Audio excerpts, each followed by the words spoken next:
Tumekuja hapa kumsindikiza shujaa, mzee ambaye kwa kweli ni shujaa wetu hapa Kisii, na nitaomba kwa heshima tumsindikize kwa ile heshima inahistahili shujaa kama yeye. Na kwa hivyo nitaomba maneno mawili. Ya kwanza,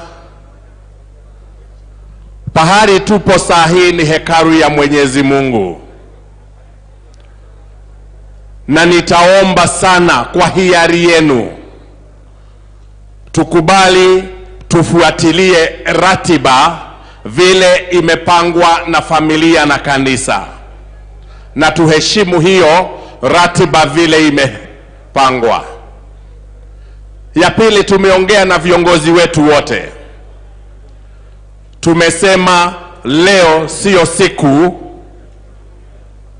ya kupimana nguvu ya kisiasa na kuongea siasa.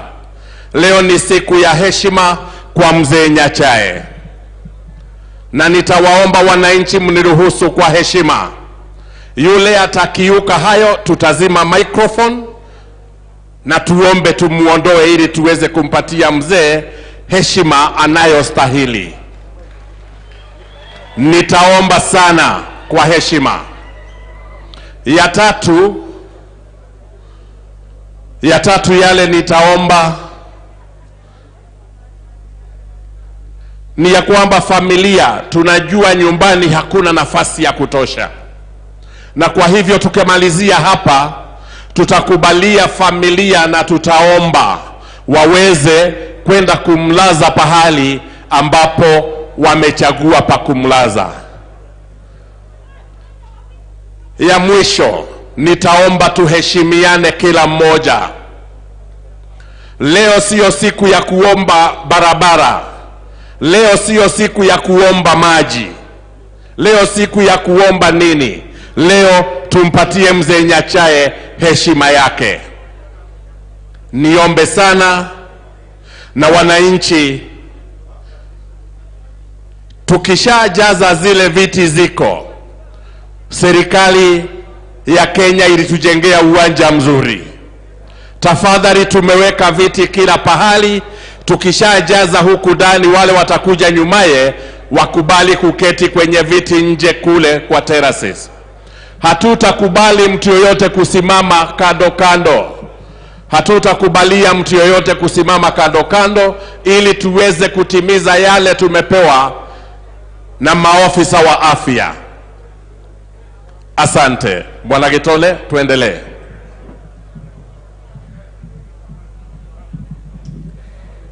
Ningependa sasa kuwapisha Abanyagongo, wanatupa wimbo Timokabuya, yani lala salama. Tuende kazi.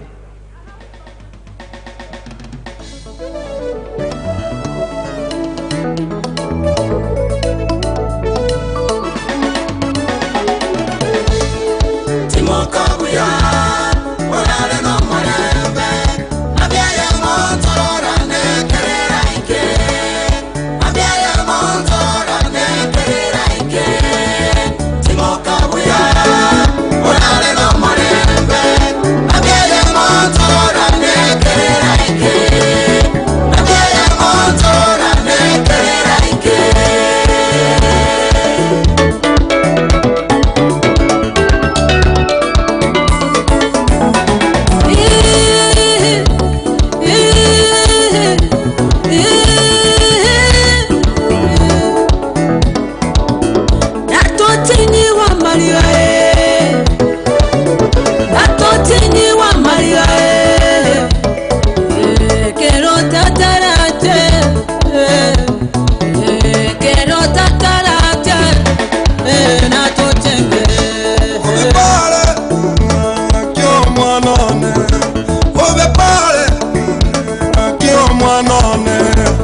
Onanyora engeri yamayaya, onanyora engeri yamayaya.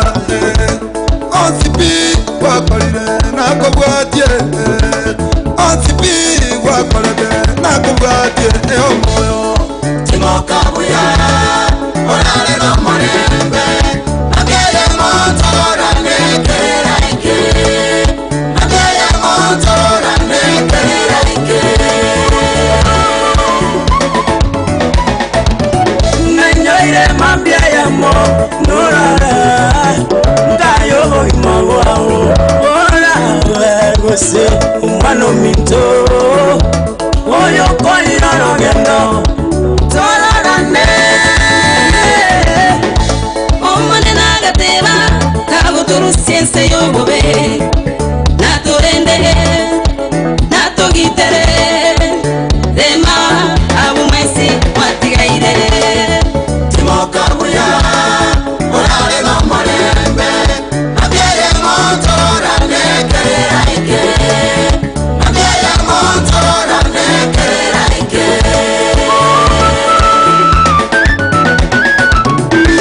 Nabo kwa wangete como neno wanchile Nabo kwa wangete como guru wanchile Wantigira ramino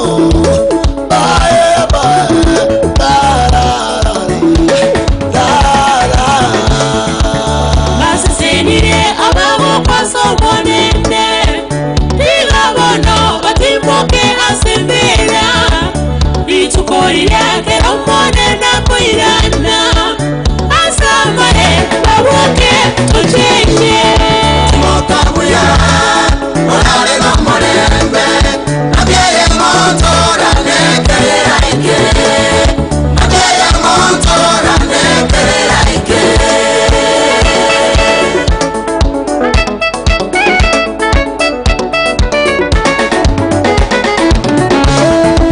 Abato bane Abazani bane Obobima bane baele Yendo kwegera Tingaki chaino kamole moyo Yendo kwegera Tingaki chaino kamole moyo Keregento kene Tingaki chaye Tingaki choko iwarwa Nogo kwa Tingaki choko iwarwa Nogo kwa Oyo mito tuebaya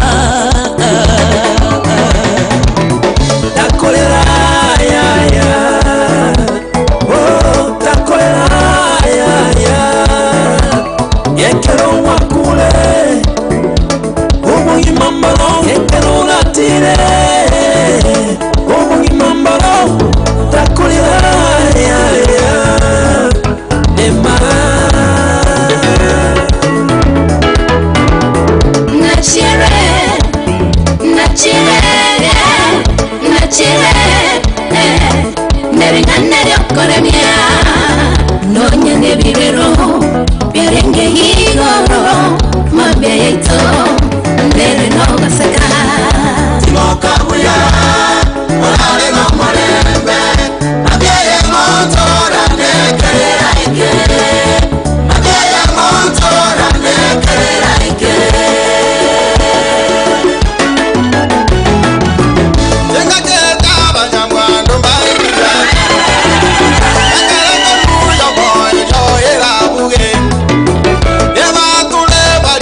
Asante sana Abanyagongo, Timoka Buya, lala salama.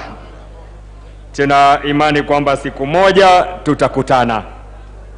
Ningependa kuomba wale wote ambao wana cameras, we've been given a designated area where the media raiser is.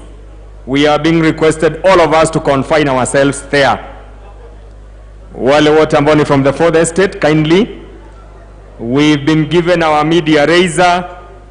Nimeomba niwakumbushe kwamba tuache kuingia ndani kwa sababu tumepewa mahala petu pa kazi.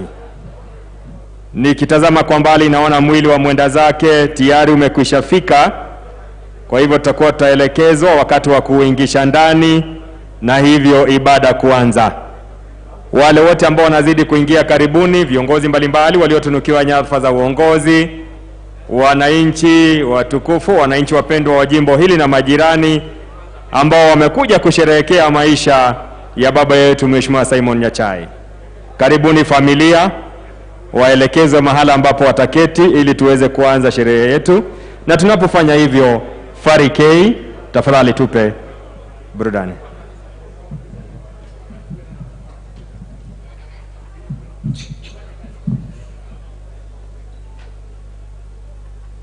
One, two.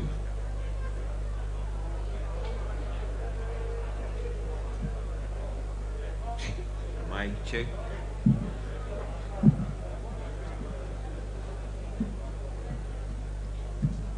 One, two.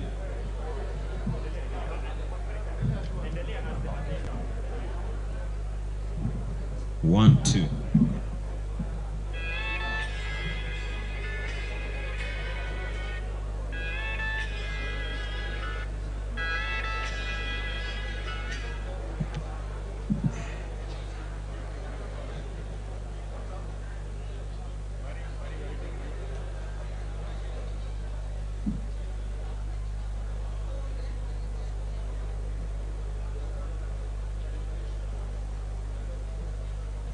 Washa Bluetooth.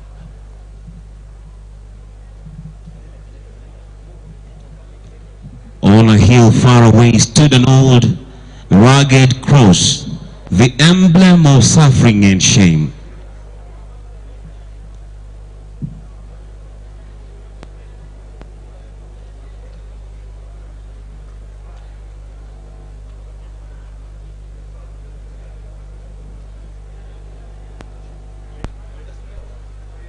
Okay.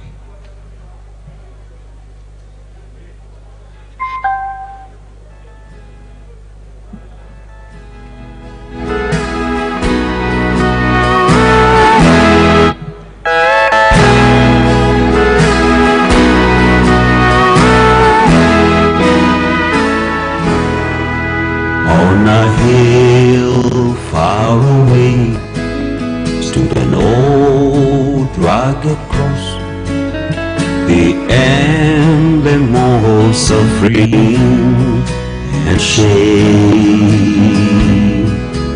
And I loved our cause, well the dearest and best, for a world of lost sinners was slain.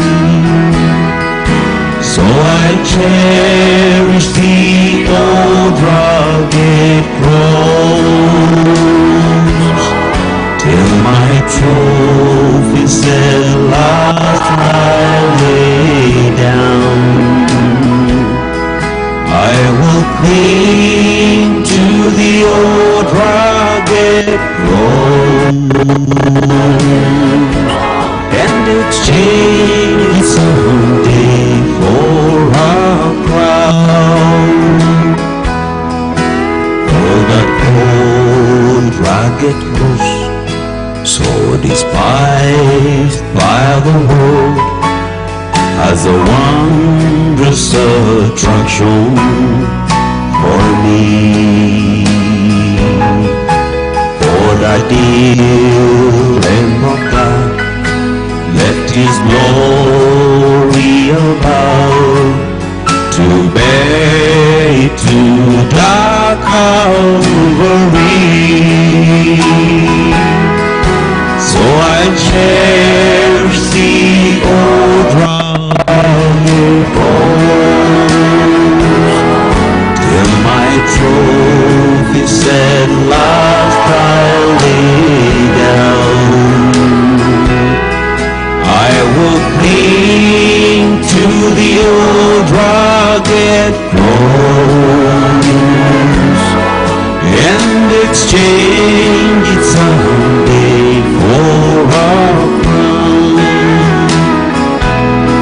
I will cling to the old rugged cross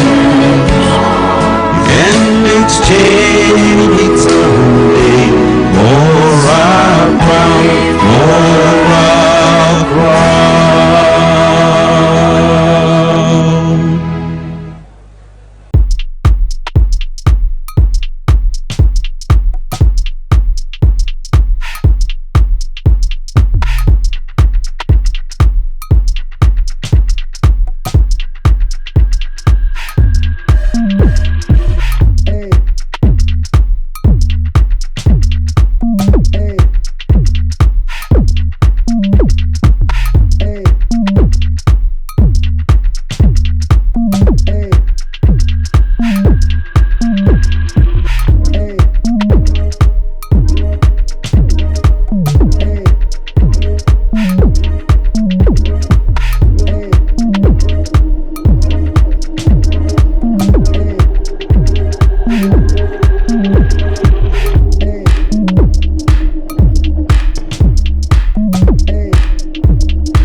When Christ returns, there will be no gatherings of sorrow like the ones that we've seen. No corona. Nothing of that sort will be seen. We shall overcome. We shall overcome. We shall overcome. We shall overcome someday. Oh, deep in my heart, oh, I do believe we shall overcome someday.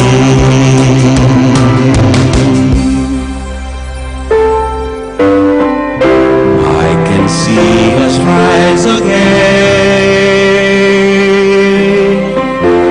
if we only cry to Almighty God. He will heal the whole world and deliver us again.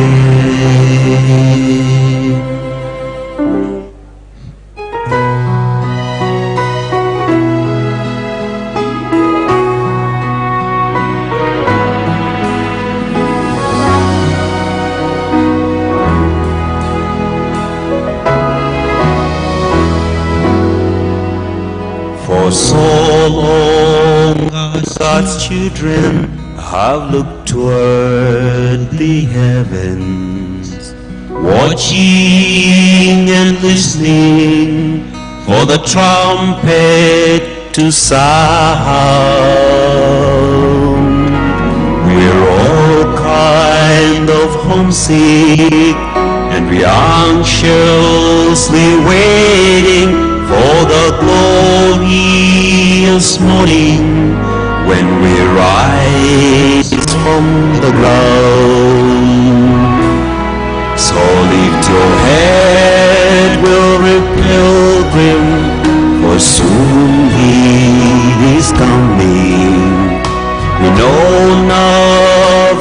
moment when we'll see His face. Fight on, wounded soldier, hold on a few more days. It will be worth it all when He calls us away. We have been through the fire, but we are not defeated. We have climbed many mountains on our journey to home. Soon the race will be finished, and triumphant we will rise. Oh, a day when we meet Him in God's eastern sky. Lift up your head, weary pilgrim, for soon He is coming. We don't know the moment when we'll see His face. Fight on, wounded soldier, hold on a few more days. It will be worth it all when He calls us away.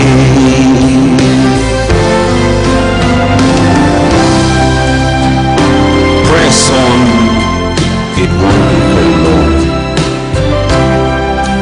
until we reach that land of song. In say asetota terinde, in heaven some sweet day, I am going there to stay. Press on, it won't be very, it won't be long. Fight on, wounded soldier, hold on a few more days. It will be worth it all when He calls us away. Lift your head, weary pilgrim, for it won't be long. It will be worth it all when He calls us away.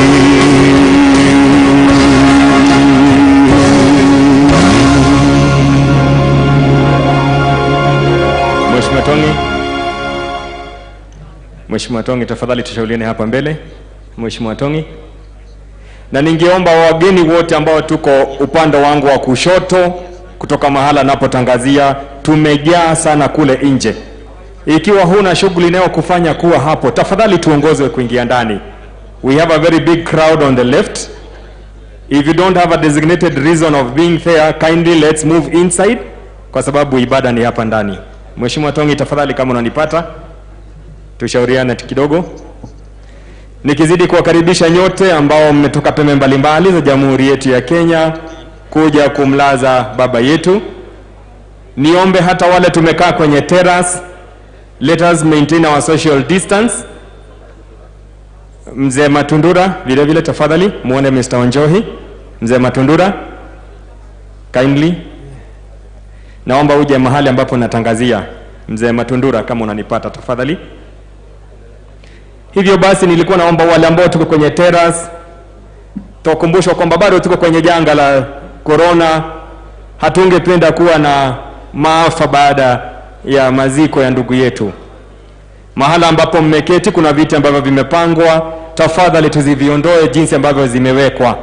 Valia barakoa yako vizuri, nichunge nami nikuchunge.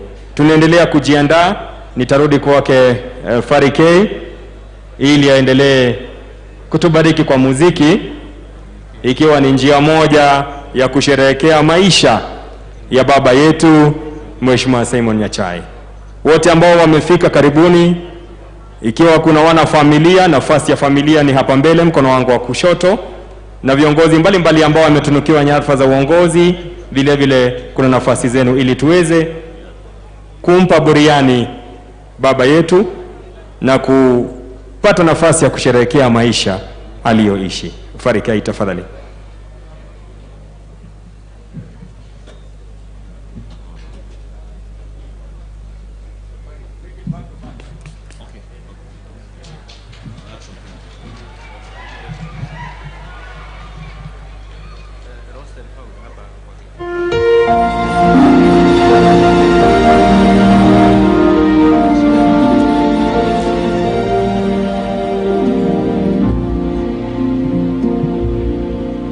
Just as I am, without one plea, but that thy blood was shed for me, and that thou bidst me come to thee, O Lamb of God, I come.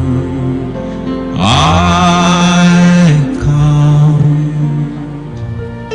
just as I am, and waiting not to rid my soul of wonder, Lord, to thee whose blood can cleanse its power, O Lamb of God, I come, I come.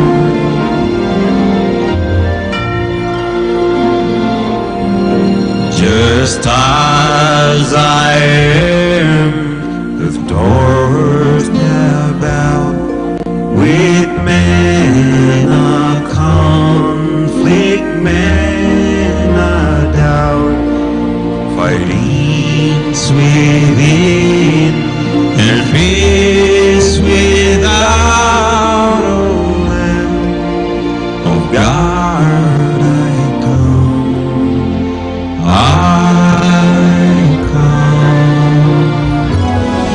Just as I am, thy love hath broken every barrier down. Now to be thine, yea, thine alone, O Lamb of God, I come, I come. Now to be thine, yea, thine alone, O Lamb of God,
wazazi wetu, wajane waone wenzao, wananyosha mkono wako, uwalinde watu.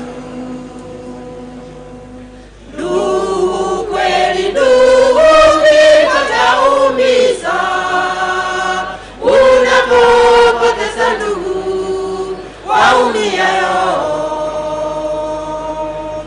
lakini kumbuka kwamba siku ziliacha ndugu yangu, utaona wote waloaga, utaona wote waloaga. Ndugu kweli ndugu, mbingu taumiza unapopoteza ndugu, waumia roho. Lakini kumbuka kwamba siku ziliacha ndugu yangu, utaona wote waloaga, utaona wote waloaga. Ni lini utarudi tuone wazazi wetu, wajane waone wenzao, wananyosha mkono wako, uwalinde watu. Ni lini utarudi tuone wazazi wetu, wajane waone wenzao, wananyosha mkono wako, uwalinde watu.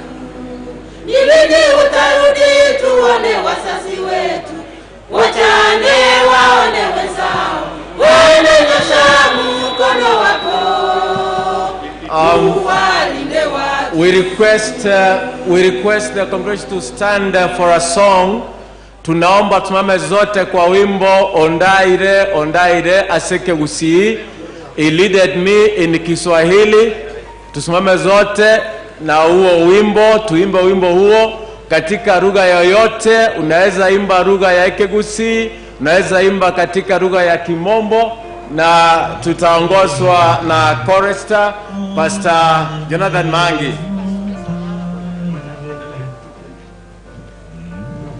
Tuongeze sauti yake kwa heshima. Ondaire, ondaire, pamoja. Ondaire, ondaire, namangana yokoremia ase onsi ense yem omonene ondaire, ondaire,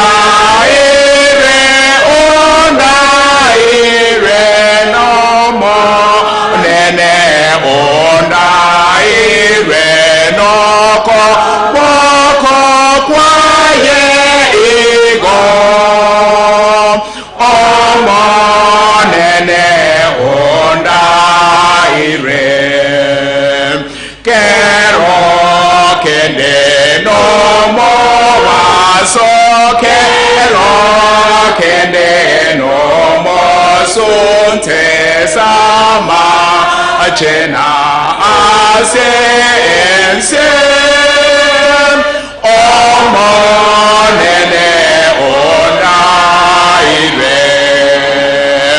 ondaire,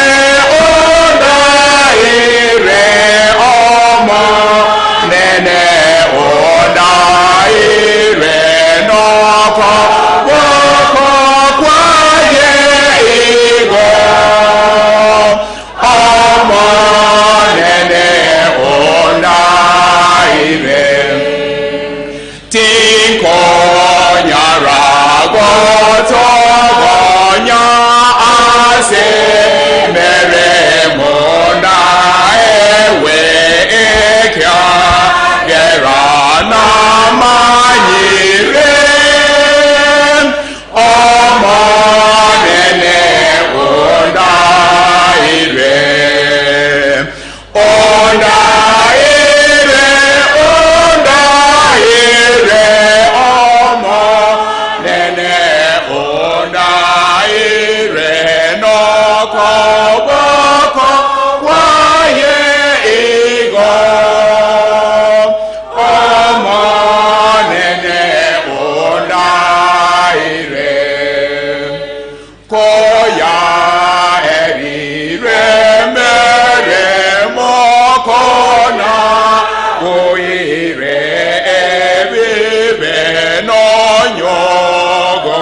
Let's remain standing for prayer.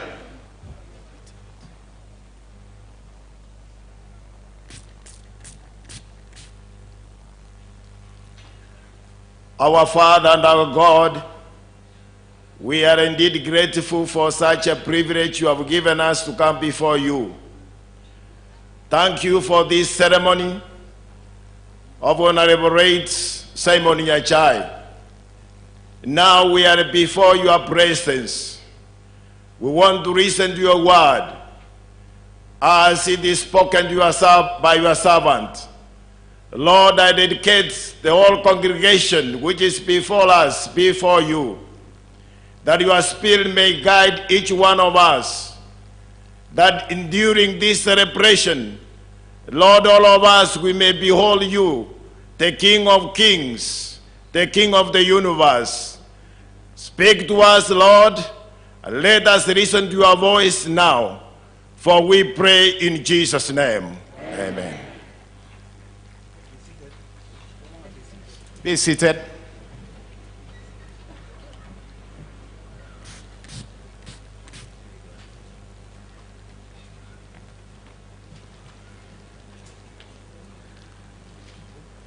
His Excellency, the President, Uhuru Muigai Kenyatta, and all protocols observed. Good morning, everybody. We want to invite you to church service this morning as we continue with this program to console the demise of our hero. This moment, we wish to begin the program, and officiating here, I'll not take time to introduce them, but we have Bishop Mairura is there with us, and many more pastors. We have Pastor Henry Nyamwanda, we have Pastor Tom Kennedy Miyenda, and Pastor Paul Kiage, the President of South Kenya Conference, who prayed. And from here, we want to invite the choir of Nyonsia to sing one song. Then from there, the program shall continue. And I will invite Pastor thereafter, Tom Kennedy Miyenda, to bring the officiating pastor. And that is after we have had the eulogy from Mike Nyachae. Thank you so much. Let's wait as the choir sings.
Tutaonana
lakini wekifo umetusumbua, umechukua wote wanatupendana, wametuacha.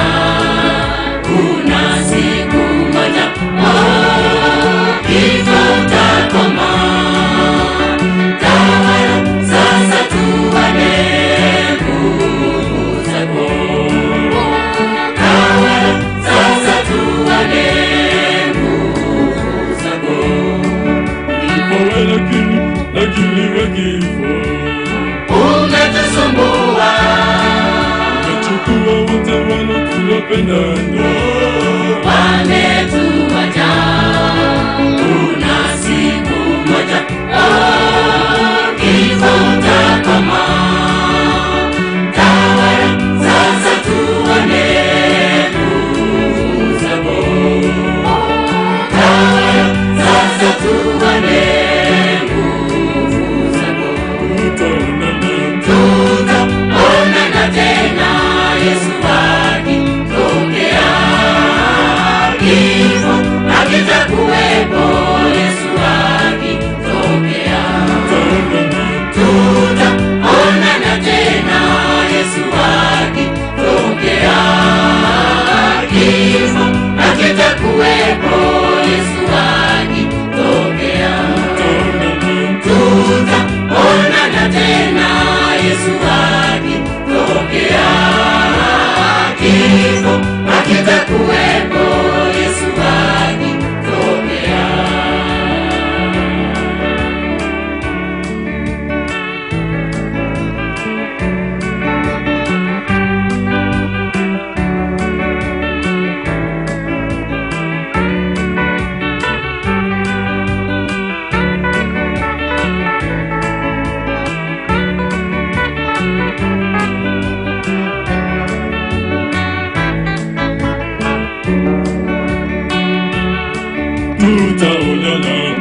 Tutaonana tena Yesu akitokea, kifo hakitakuwepo Yesu akitokea.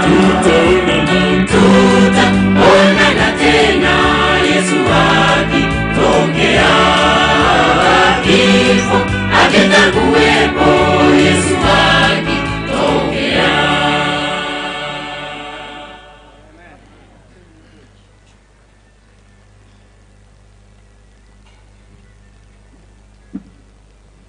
We want to invite Mike Nyachae, who will be reading for us the eulogy. Welcome to the podium.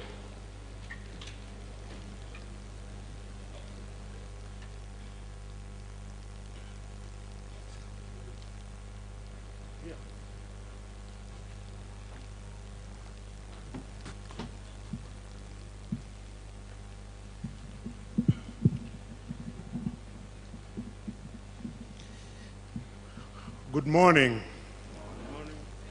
Today we are gathered here to both celebrate and bid farewell to a great man of great stature, our loving dad, husband, and Sokoro to his grandchildren.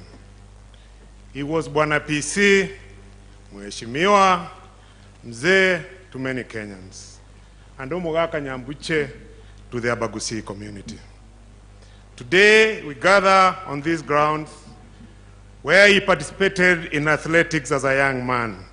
We stand below the Nyachae Hill, where he went for his early schooling. On these grounds, where his voice boomed as he called for the love and the unity among the Abagusi community and Kenyans at large. His story is long. However, I shall share a synopsis of this story. Simeon Nyachae was born in the month of February 1932 at Nyozia village in the then Nyaribari location, which at that time was both Nyaribari Masaba and Nyaribari Nyachae constituencies combined. He was born to the late Senior Chief Musa Nyandusi Ayako and the late Mama Paulina Nyandusi. He started school at Nyaguta sector in 1940, alongside his two elder brothers, Solomon Misiani and James Oiruria. The school was about 10 kilometers from Nyosia, and to help him walk, to help the three of them walk back and forth to school, their father, Chief Nyandusi, got somebody to walk them across and especially assist them to cross the rivers. In 1942, the trio were moved to Nyachae Adventist School near Kisii town, and they stayed in the home of a relative, the late Chief Joram Getugi, near Nyachae School. From the said home, the three would easily go to school from Monday to Friday. Early Friday afternoon, they would walk the 12 kilometers from Nyachae back to Nyosia before the Sabbath, so that they could be there for the weekend and the Sabbath, and on Sunday morning they would go back to Nyachae. Later, he graduated to Kereri Intermediate School and eventually Kisii Government School, which today we know as Kisii High School. While in Kisii High School, he became a great sportsman. His triple jump record in Nyanza was not broken for 12 years.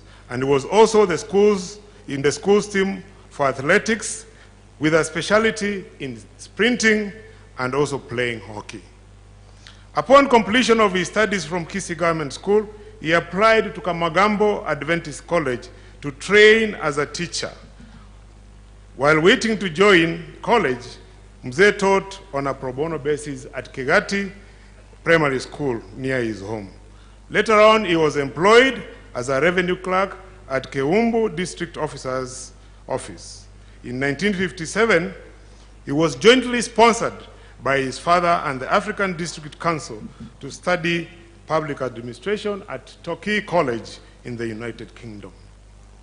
After returning to Kenya in 1958, he briefly worked as an African Assistant Administrative Officer in Kuala in current Siaya County.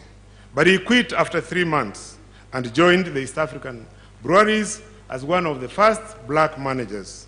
However, his father was not happy with that, and he did not want him to work outside government, and therefore arranged for some elders to compel him to return to government. He obeyed and returned to government. He then joined the Jean School, which in present day is called the Kenya Institute of Administration, and studied law and public administration. He passed with a distinction. Following this, Honorable Nyachae was then posted as a district officer, first in Kangundo Division, secondly in Machakos Central, and later Makueni. At that time, the division was actually the entire county of Makueni. While in Makueni, he was trained and subsequently served as a first-class magistrate in the afternoons. He would give sentences of up to 6 months in jail for those found guilty. Old men from Makueni told us back then that he was a very fair magistrate. Once again, he was sent by the government to the United Kingdom for further studies. This time he went to Churchill College, a constituent college of the University of Cambridge. On returning to Kenya, he was posted to Thompson Falls, which is the current day Nyahururu, to be the first African District Commissioner of Nyandarua.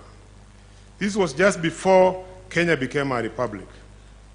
Cabinet Minister Tom Mboya, who was in charge of the Republic Day celebrations, selected him from 41 district commissioners to coordinate the entire arrangements of the Republic Day celebrations.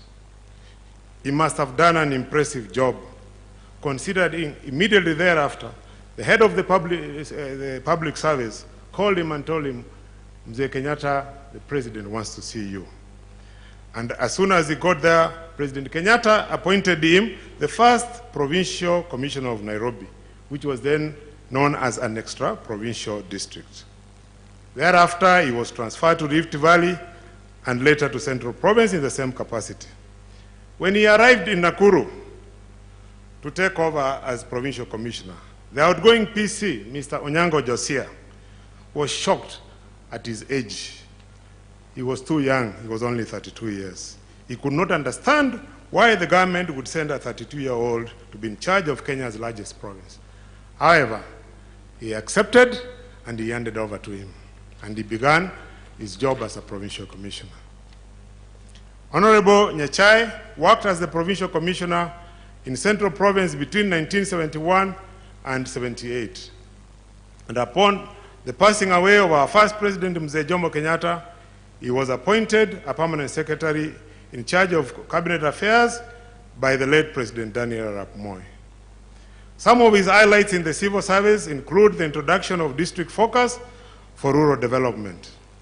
This was a government strategy that sought to involve the people at district level to participate in development based on their specific needs. Many people believe that it is the district focus for development, district focus for rural development that evolved into the current devolution system. He also introduced the unique colored vehicle registration plates we see on government vehicles, which belong to government institutions and parastatals and the county governments.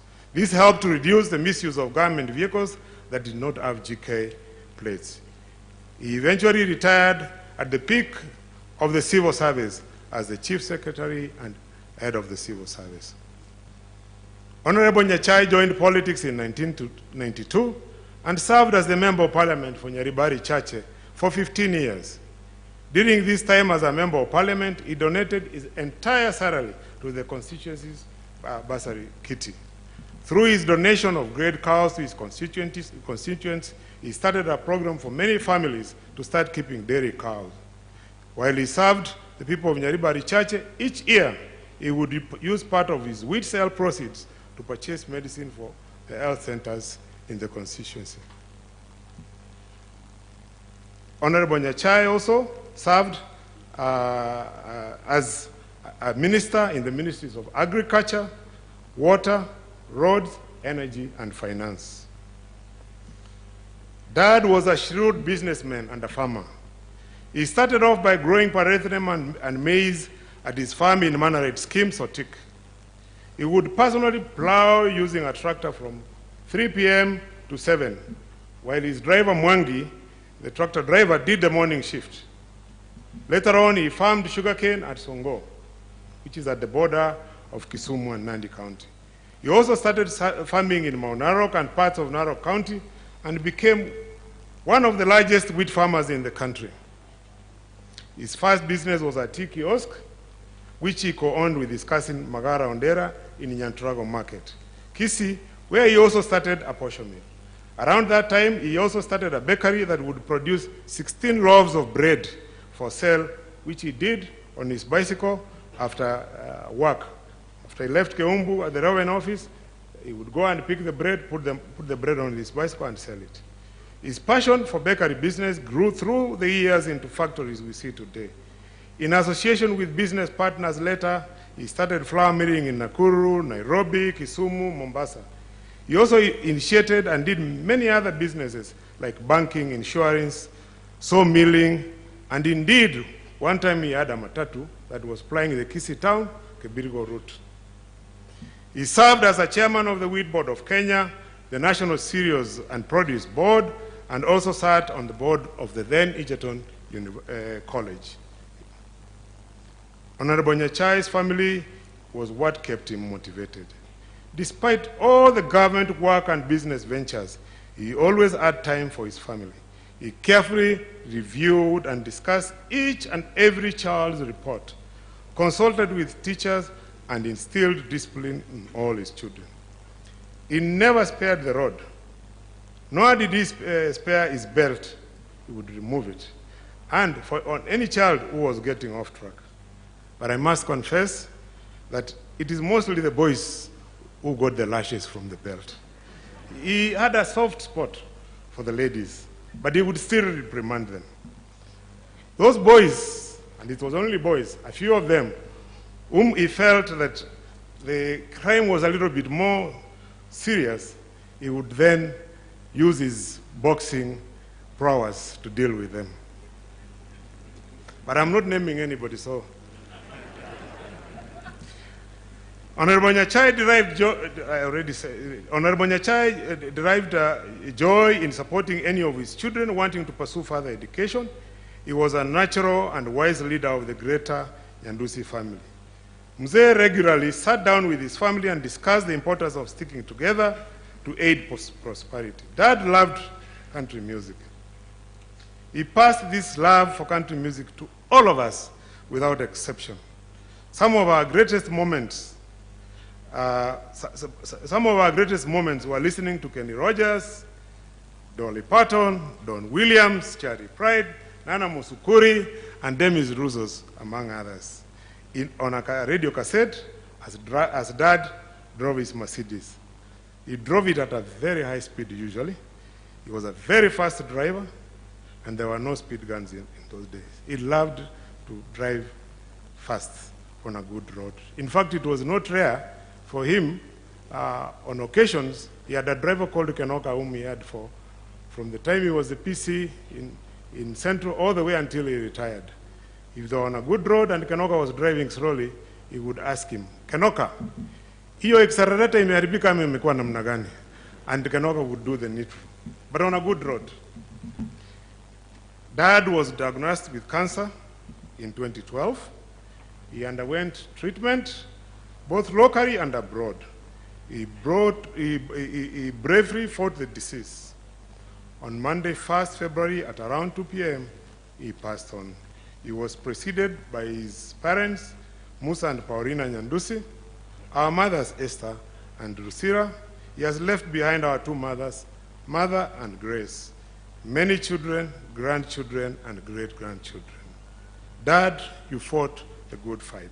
Fare thee well, Dad, till we meet again. Thank you. Thank you very much, Mike, for that very good eulogy. Now we invite Pastor Tom Ken Mienda, the Secretary of South Kenya Conference, to take up the program.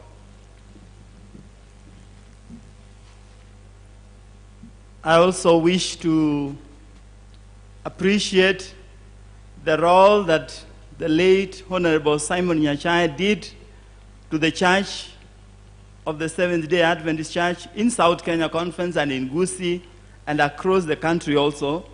Maybe we'll do a write-up and give it to Michael so that he can increase the rest of the story that he did not capture in that.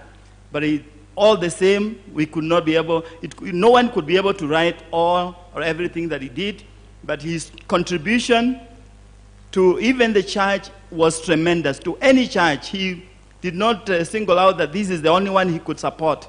He really had a heart for work, for God's work in this country. I just wish to take this time to bring the one who will be ministering to us, Pastor retired John Yamwanda. For a long time, he was a friend to Msee Simon Nyachae. We wish to bring him so that he can speak to us.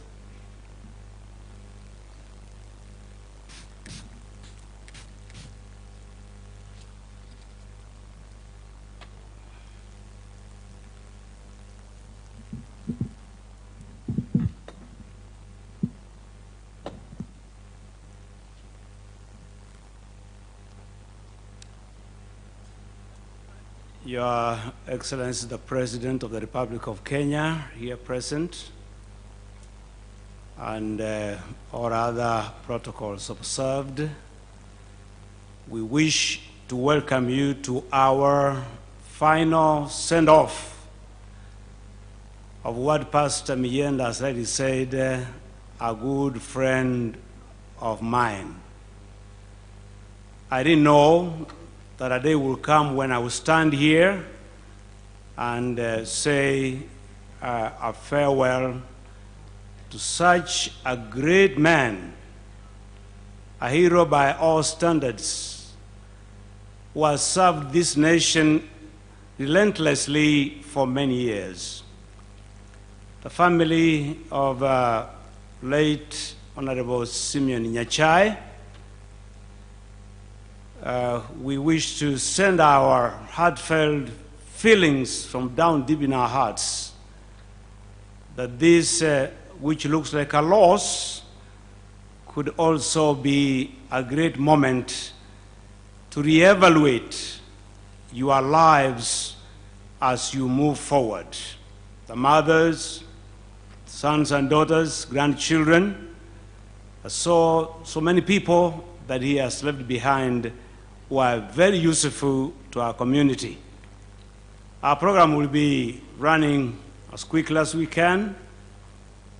After I deliver my sermon, Pastor Lucas will be able to bring us a prayer. Pastor Lucas Jaokov, Nairobi Chapel, where one of our mothers goes to.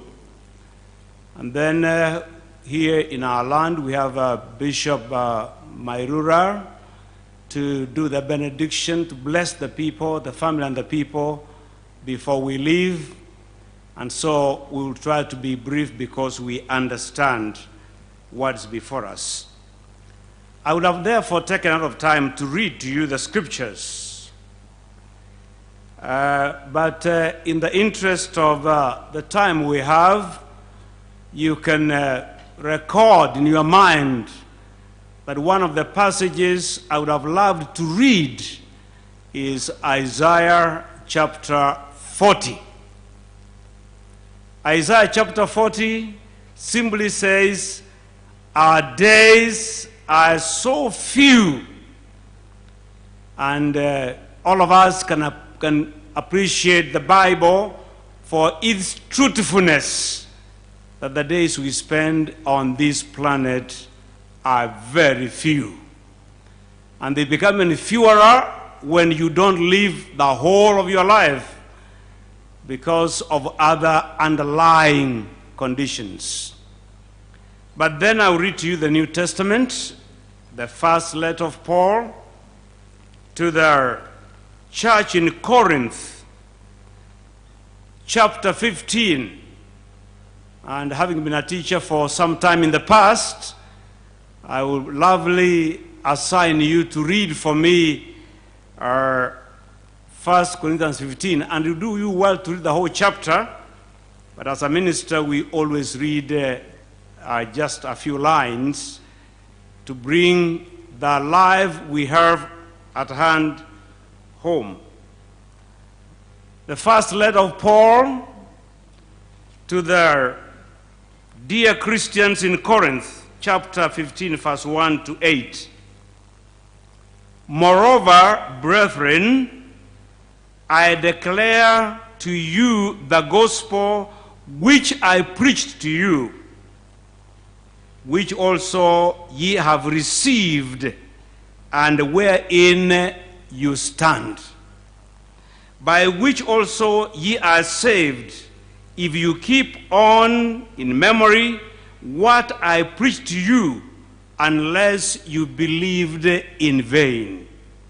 For I delivered unto you first of all, which I also received, how that Christ died for our sins according to the Scriptures, and that he was buried, and that he rose again the third day according to the Scriptures, and that he was seen of Cephas, then of the 12. After that, he was seen of about 500 people at once, of whom great part remain to that time, but some are fallen asleep. After that, he was seen by James, then all the apostles. And last of all, he was seen of me also, as of one born out of due time. For I am the least of the apostles, that I am not meet to be called one of them, because I persecuted the church. May God add his blessing, the reading of the word. Many of us have spoken and have listened very carefully what you are saying about my good friend, Late Honorable Simeon Nyachae. And I concur with the tributes you have given to this great son of Kenya, an icon of our people in Gusii, a leader in his own right, a man with a brain that goes beyond what you could think, a man who could move strong and straight, whatever the circumstances. He was also brave. But there's one attribute that I would like to add. I haven't heard many of you say it. You said he was generous, and I accept that, because he did so much for humanity. Many people sitting here, and some in the diaspora, enjoyed his generosity. They went all the way to school because of his generous heart. And I remember in this stadium in 1985, when a pastor by the name of Stafford proclaimed the gospel in this city. And he was a tall man, 6 feet tall, weighing 240 pounds. And I was his translator, and you can see my stature when we are standing together. And when 4,000 people had been baptized, it was this great hand of this great leader that organized for us to acquire and put up a church that we now call the Kisii Central Church. Members of Kisii Central Church take time to visit and bless the family of this great man that now sleeps awaiting the resurrection morning. One attribute that I would like you to know why I concurred with him and why we became so close and so friendly is that he was an honest man. Hallelujah. I found it nice because I love to be honest. In this country you call the Republic of Kenya, where I have also lived for a while, I think if it was to rate people on chapter 6 of our Constitution, he will also take a good number there. If it's not number 1, then I'll find out who they can share number 2 with. He was such a straightforward, honest man in his work for government, in his business, and all around in the community. We all appreciate his other attributes that we can say he was an honest man. Now, I want to give you a short story. One professor of history in one of the leading universities in the United States of America. He left his office at a time like this. The sun was shining, and he was a happy man. He was in good moods, and he's walking in the corridors of learning, and he met 3 young people who were studying history. Therefore, he was their professor. In his jovial mood, he met them just as you can meet your students. He said, "Young man, how are you today?" And they were happy to be greeted by a professor. They stood for a few moments to share a word or two. And the professor said, "I would like to part with $100. He wanted to part with some money. And I'm giving it to you on condition that you answer the question that I will pass to you." And then people said, "Okay, we are ready. You can bring your question." And they did. The professor asked them, "Who is the greatest man in history?"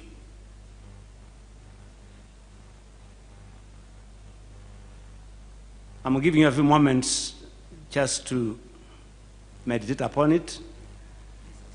According to you, who is the greatest man in history? The professor is asking his students. And I'm hearing a whisper here near me saying that Jesus Christ was not a man, he was God-man. So get the question right. When our students get to fail exams, you wonder why. Sometimes they don't get the instructions correctly. I was taking a quiz one time in the university, and the teacher had put 13 questions, and he said, I've given you 3 or 4 seconds to answer the questions. And I began to answer the questions from 1 to 13 as quickly as I could. When I got the last one, it said, don't write anything on this paper. When you see young people coming home and saying, Dad, Mom, I didn't quite make it, don't beat them so hard. It is difficult even for us to make it sometimes. And then the professor insisted, I want you to answer quickly, my money is ready. I'm giving you money. Who is the greatest man in history? There were 2 American boys and 1 Jewish boy. And I want you to appreciate the Jewish mind, even to this day. The Jewish boy said, Sir, I have an answer. Yes. He said, Abraham Lincoln. And those of you who know that name, he was the president of the United States of America that actually liberated those black people who were disadvantaged in every way. And to this day, they remember him. When Barack Obama became president, he said, I'll follow the route, the train route from his place all the way to White House because of the respect the black and the colored gave to that name. And you know, this is an American professor. Be in context. Don't answer questions without laying them on the proper ground. And the Jewish boy said, Abraham Lincoln, and the man put his hand in the pocket, and he said, okay, you will receive $100. So he gave him $100 because he got the question right. If I knew you had the right question, you could have gotten this one, but now the time is not on our side. And then the professor smiled and went his way. Then the other boys, the 2 American boys, asking, you Jewish boys, how did you know the question? The answer. He said, I didn't give him the right answer. What? And you have $100 in your pocket. Then what is the right question? He said, the greatest man that ever lived is Moses. Study Moses deeply, as I do sometimes. The Bible says he was the meekest man, the most humble that ever lived. Numbers 12 will tell you that. He was such humble. He was strong as a leader, yes. He spoke strongly. He commanded Israel. He was their leader for 40 years in the wilderness. And yet, with that leadership, he was a very humble person. Then they said, why did you give a wrong answer? And the Jewish boy said, business is business. When it's time to make money, you give the answers that will give you the money. Why should you on earth give answers which have no money and it's time for business? And I learned something in my university work. Sometimes you have to please the professor to get your A and go your way, and life will continue. You know, that's how life is. So the Jewish boy gave a wrong answer. And I'm calling your attention to this service this hour, that you consider the life of Late Honorable Simeon Nyachae and your life, more particularly your life, because Mzee is asleep. But you are conscious, I'm conscious. Let us together consider our lives and give the right answers to our lives as a nation, as Kenyans. We have many questions to ask. Please, for heaven's sake, give right answers. The Apostle Paul says, moreover, brethren, I want to bring you to the attention that there is this gospel that I have preached to you. And Kenya is one country, and you can go around the world, and some of us have done that. Kenya is the only country where everything begins with prayer and where churches are full on Sabbath and on Sundays. As a matter of fact, even now, as I look out there, to the very back there, we are so many, reminding me of this good man sleeping here when he brought up 40 people and he said, Watu, Wengi. You know, this is what he was, you know, I wish you would be here to see this big crowd. And it's because it's controlled because of COVID. If there was no control, I think this place would be overflowing. This was the man. Consider your life. Paul says, consider the gospel. And the word gospel simply means good news. The Greek word for that is evangelion. And those of us who proclaim this message are evangelists. Evangelion is the word, the good news. And then evangelist is the person who is carrying the good news. And I love to carry the good news. And then he says, I received this from the Lord, that Jesus Christ lived in this world. Consider this, people. And when Nyachae's family, consider this as well. Jesus lived on this planet. The gospel has got to do with his life on this earth. And at the same time, the gospel has to do with he was buried. And then the gospel has to do, he was resurrected on the third day according to the scriptures. And he resurrected, and the human beings, beginning with Cephas, which is Peter, the other name for Peter, Cephas is Greek also. And then James, the brother of our Lord, who was actually the president of the church in Jerusalem at that time. And then he appeared to other 500 people.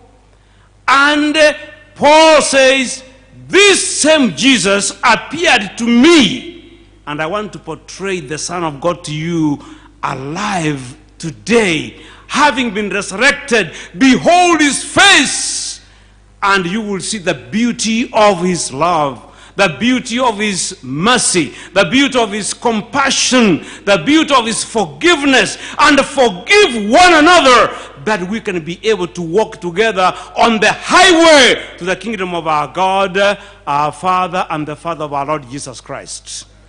I wish to bless you.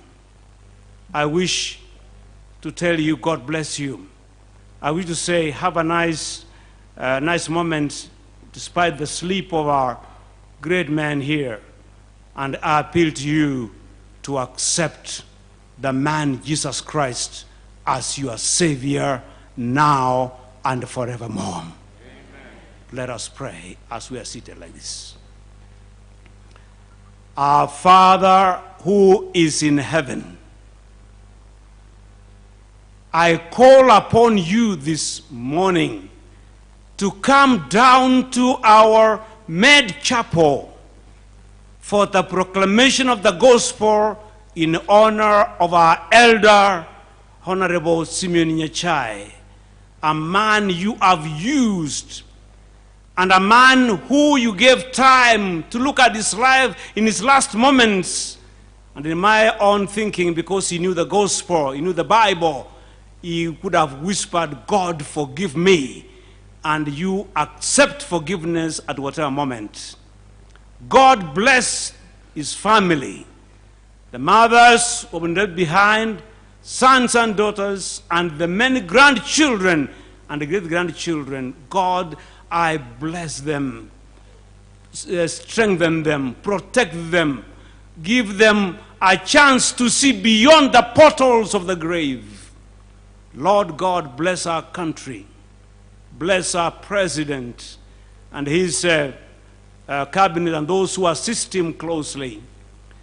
That this land of Kenya may remain a strong Christian country that will attract many to Jesus Christ. And may all of us today, in this very day, consider seriously the man Jesus Christ. He lived our lives. He died our death. He resurrected our resurrection. We await his soon return in the clouds of glory. Even so, Lord, when you return, remember Kenya in your kingdom.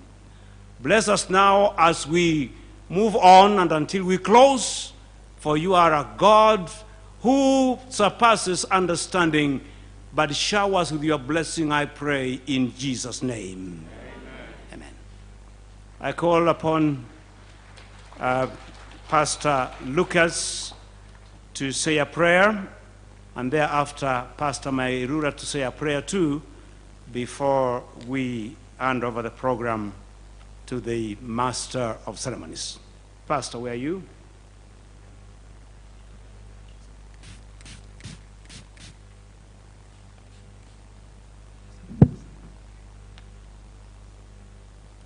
May I request the family of Late Honorable Simeon Nyachae to stand on our behalf for this prayer. We would stand, all of us, but I realize the crowd is big. Let the family rise up. All of you, children, grandchildren, stand up and be in the mood of receiving the blessings from heaven.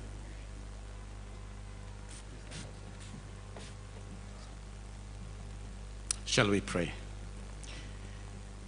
Our Heavenly Father, our Savior, Jesus Christ, and God, the Holy Spirit, our great Comforter, we do stretch forth our hands and indeed incline our hearts to you as we bring this family before you. Already they are indeed before you, but on behalf of this congregation, on behalf of the church, Father, we present them before you, from the youngest to the eldest, from the most heart to the one who is just making it right now. Father, you know them so well. We present them before you because your word says that you're the defender of the widows and you care for the fatherless. So therefore, right now before you are widows, and before you are the fatherless. Before you are people who have been denied the opportunity to have their patriarch with them, their affirmation, the affirming words that comes from him to them, that is not going to be present anymore. But Father, before you, there's clarity. There's nothing that's darkness to you. So therefore, we ask, Heavenly Father, would you stretch forth your victorious right hand and embrace this family so that they will never be said that there will be a time when the family will be in confusion or in need or in want. Because you have said in your word, you are their shepherd, they shall not want. You will lead them, you'll guide them beside the quiet waters. Father, you know when and where they will need help. So therefore, Father, we commend them before your able hands, Heavenly Father. Your word says that he who dwells in the shelter of the Almighty will abide in the shadow of him whom to know is a life eternal. Father, may your shadow cover them by day and by night.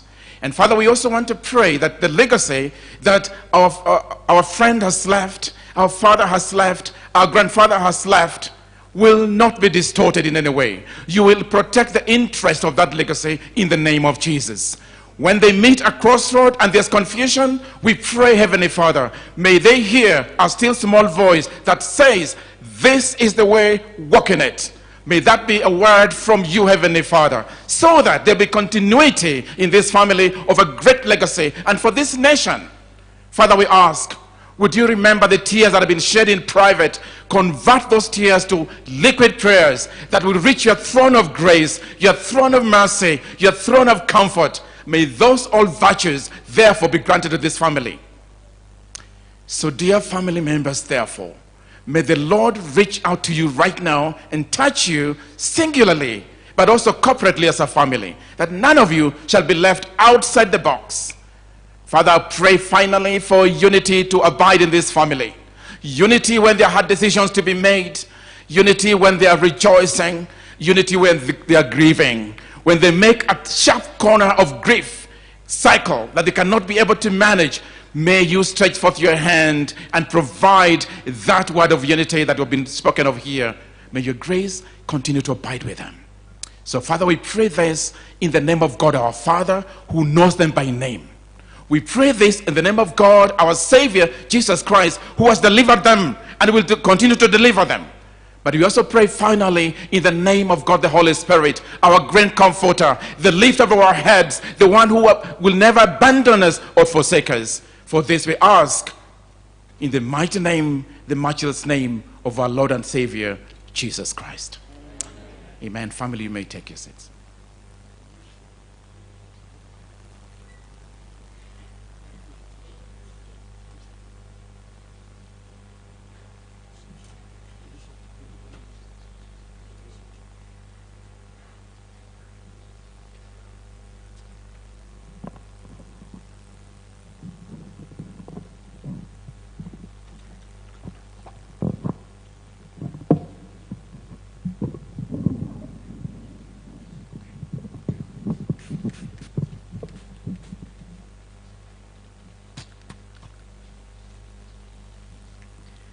You see, we have a problem because this world is measured out by tall men.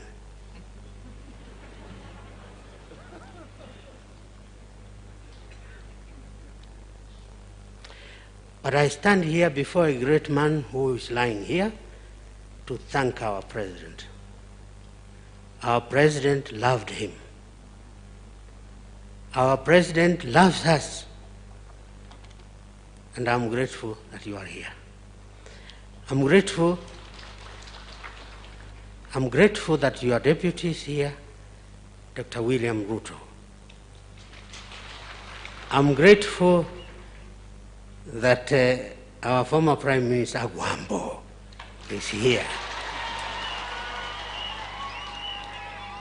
Even Ken Lusaka, I see you, and many others. I'm very happy that you have come to honor not only this great man, but to honor the Kishi tribe that produced this man.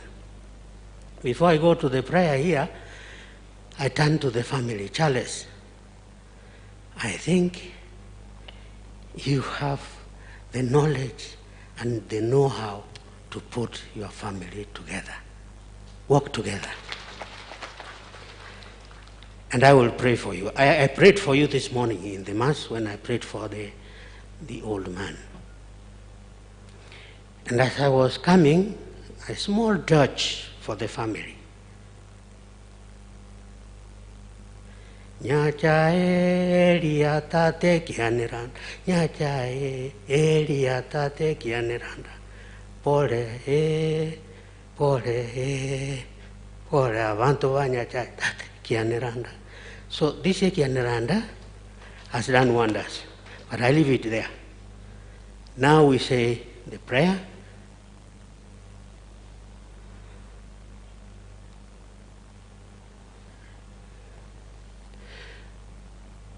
Mungu Baba Mwenyezi, kwa upendo wako usio na kina marefu wala mapana, uliumba Simeon Nyachae kwa njia ya kipekee, yaani sura na mfano wako, wewe uliye mkuu daima dawamu. Basi Baba Mungu wetu, huyu ndugu, baba na babu yetu, uliyemjalia neema nyingi kwa ubinadamu wake, alipata kukufahamu wewe, kukukiri wewe, kukupenda bila tamati na kukuhudumia bila kufa moyo.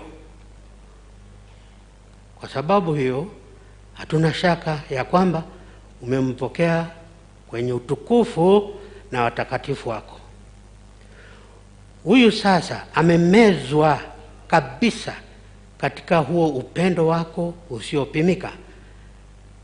Ni mshiriki katika himaya yako ya utukufu na utakatifu wako. Ana heri kuliko sisi hapa duniani. Katika utukufu wako hana haja za kimwili wala vishawishi na mateso. Tamaa na kiu ya kukuona wewe muumba wake imetimia. Sasa anavyokutazama jinsi ulivyo wewe muumba wake, basi hapo amepata raha ya milele, perfect happiness. Kristo mfalme aliyeshinda mauti amemfanya ashiriki ufufuko wake milele. Tunaomba Kristo mfufuka ampe taji ya maisha ya milele,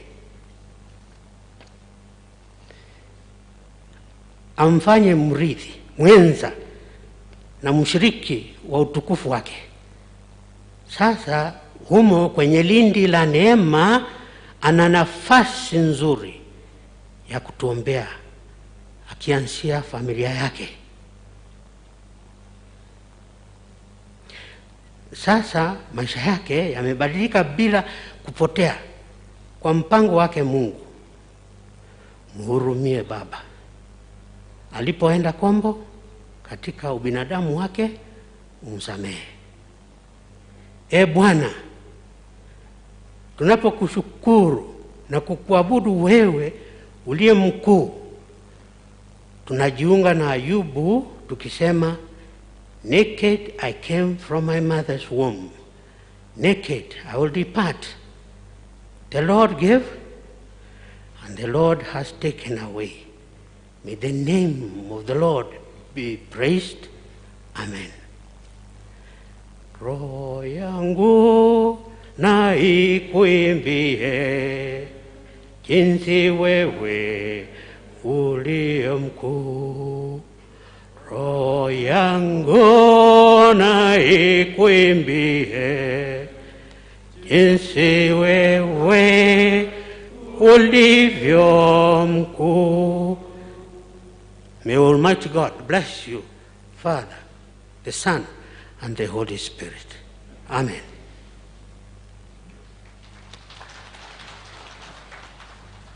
Now we wish to hand over the podium to Mike Gitone from the President's office, who will be the Master of Ceremony.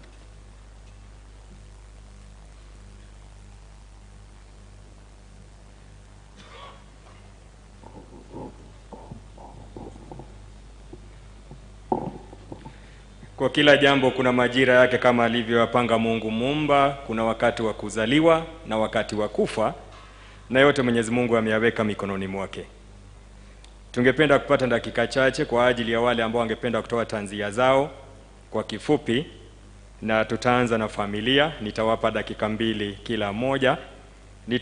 Nitawaita wanne ili waweze kufuatana sako kwa bako. Nitaomba tuanze na Mrs. Angela Nyachae. Kunradhi, Nyachae. Asante. Lee Nyachae, Mary Nyachae na Ken Nyachae. Nitaomba wafuatane kama nilivyoalika tafadhali. Mrs. Angela Nyachae atafuatwa na Lee Nyachae, Mary Nyachae, Ken Nyachae. Wote wakipata nafasi kwenye jukwaa, dakika 2 kutoa tanzia zao ili tuweze kuendelea na wengine. Karibuni.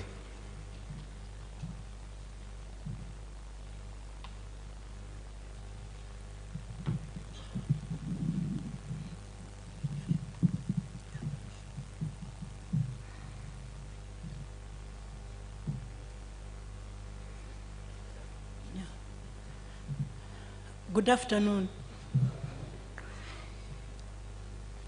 If given a chance to talk about my father, I would have very many stories to tell. But I will talk about my father briefly. And I will look at it. When we were small children, as Michael said, Dad would come home at 4:30. that was family time. He would take us for a ride, and he would play his beautiful music, which was Kenny Rogers, as he drove us around Nyeri when we were in Nyeri and Nakuru. And Dad was always there at supper time, which is a rare thing these days. Dad never missed supper with us. Dad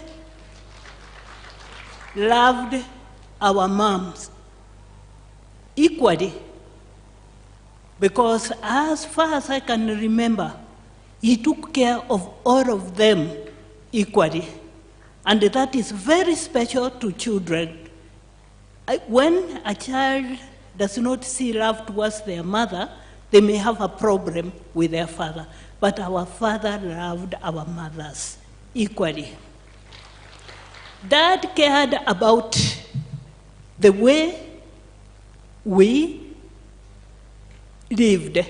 That is, he was our advisor. If there was any problem in the family, he would call all of us and we would participate. And he would listen to our opinion. That was our dad. Dad was also spiritual.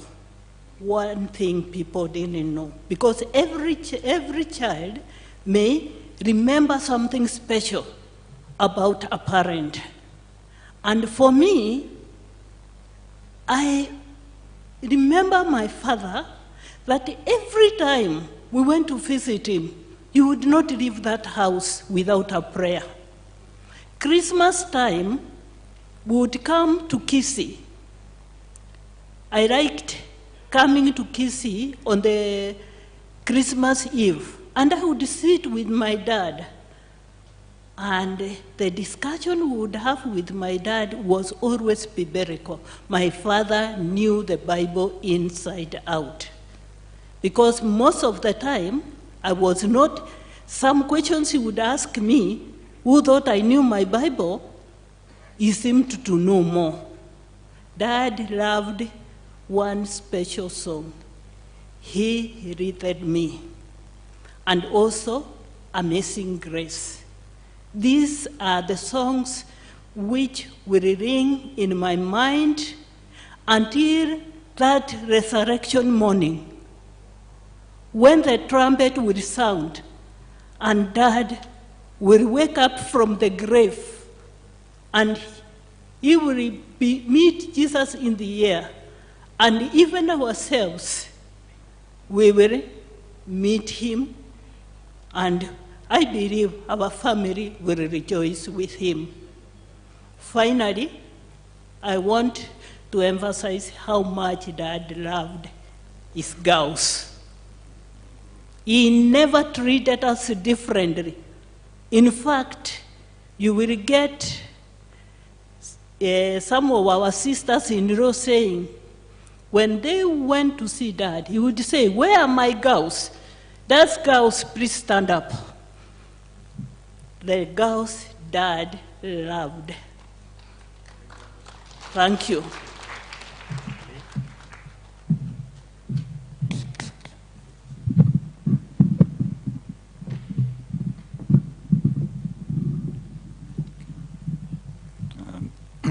Your Excellency, fellow mourners, this is a tribute to my father, and it goes this way.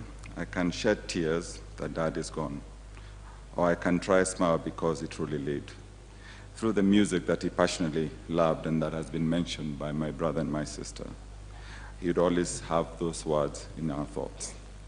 As I remember the passion as he did his country or drives up country, his love for speed, his love for beautiful cars. I think, Your Excellency, you've admired one or two in your time. He always made it a joy, and he always gave us that full opportunity.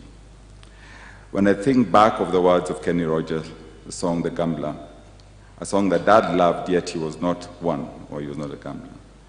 I think Farike maybe will assist me with this. there's a stanza.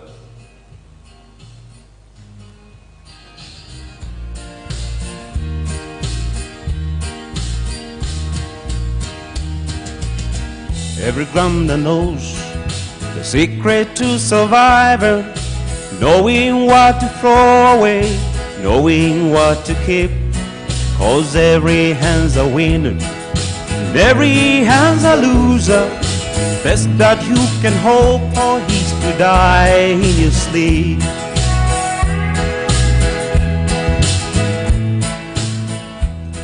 Dad had amazing financial discipline and never gambled with anything, but that song was one of his favorite songs. His other love was Mount Narok, that we've all been told about.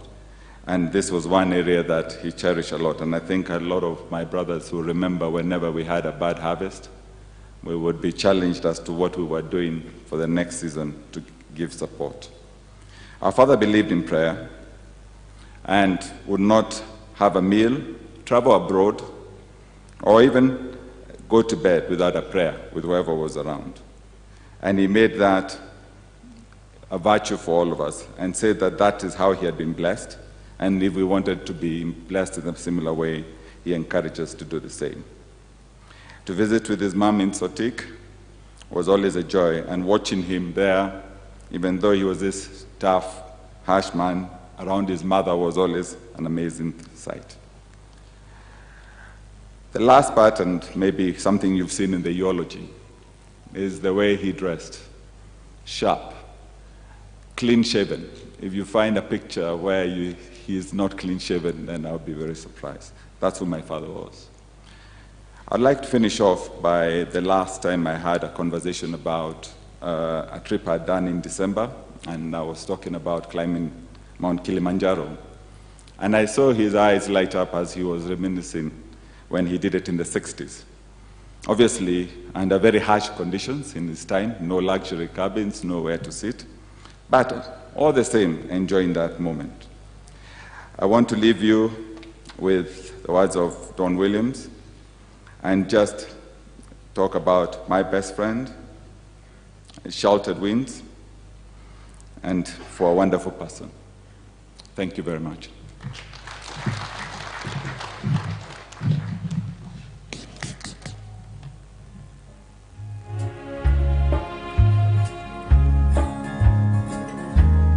On my finger, you brought love like I've never known. You gave life to our children and to be a reason to go on. Your Excellency, the President of the Republic of Kenya, Uhuru Muigai Kenyatta, Your Excellency, the Deputy President, Dr. William Ruto, Your Excellency, the former Prime Minister, Raila Odinga, all cabinet ministers, and all protocols observed. Good morning, it's still morning.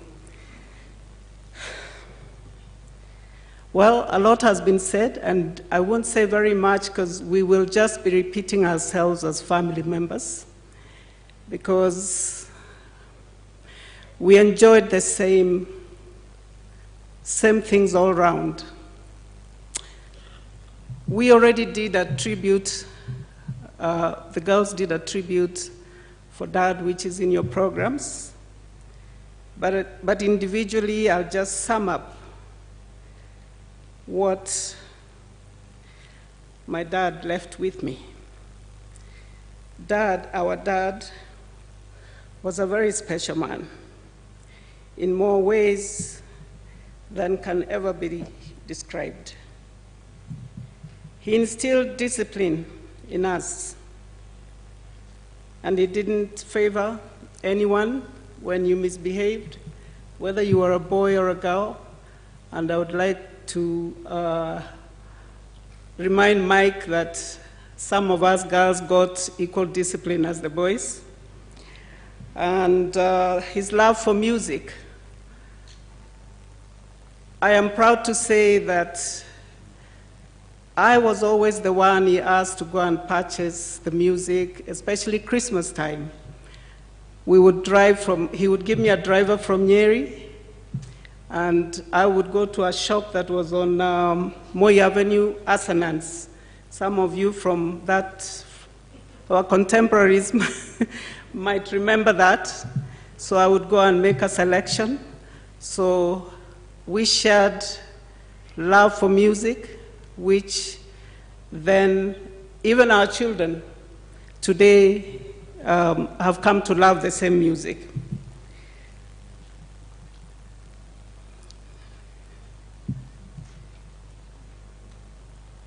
He taught us to work hard. He taught us to be well-groomed all the time. And if you are not groomed, especially if you are going out, even if it was for a drive to Mount Kenya Safari Club during our days in Nyeri, you would go back to the house and dress up properly, then he would take us for tea. He taught us to work hard. He taught us to be honest. He taught us that whatever you do it as if it was your own work. Even if you are employed as a clerk or whatever job you took, do it like it was your own. And that saddens me today that sometimes I found myself in positions where you're working with people, but they just are so casual because they say, yo sio kazi yangu. And I remind them that you are here to do what you have to do and move on. It doesn't have to be your work. One other thing that I may add about his girls and his boys, but every time we all left college and you were ready to go to work, he knew that we all needed transport. And on my 21st birthday, my gift was a car. And every girl here can attest that when they left home, they each got a vehicle because you needed to move around. And that was very special. Looking back now, I don't take it for granted because how many of us can give our children cars? We tell them to work hard and buy their own cars. So he was a brave man. He was a very brave man, whether it was political challenges, and maybe we were running scared or were worried, he would tell us, "Hapana ogopa, you live once." He handled every challenge so bravely that with time, we too learned to be brave. He did whatever he did without fear or favor. In our home, he didn't favor anyone. And like my sister Angela has said, he loved our mothers equally. And I would often tease them when I'd find them having tea all together, and I say, "You guys are really special." I couldn't do that. So times have changed, and maybe as time goes by, we will learn from our fathers that polygamy is not so bad. Growing up in a polygamous home, especially where you have a strong man, a strong father who treats everybody equally, gives them equal chances, equal opportunities, then you won't go wrong. So, because I learned that from my father, not that I would want that for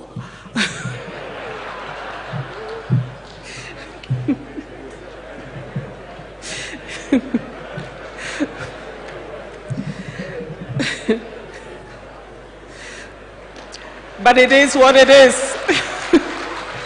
So one of the bravest moments was when he was very sick, and I would go to see him, even in his last days in hospital, and I wanted to break down I was weak, and he would say, God loves us, and God knows what the end result will be.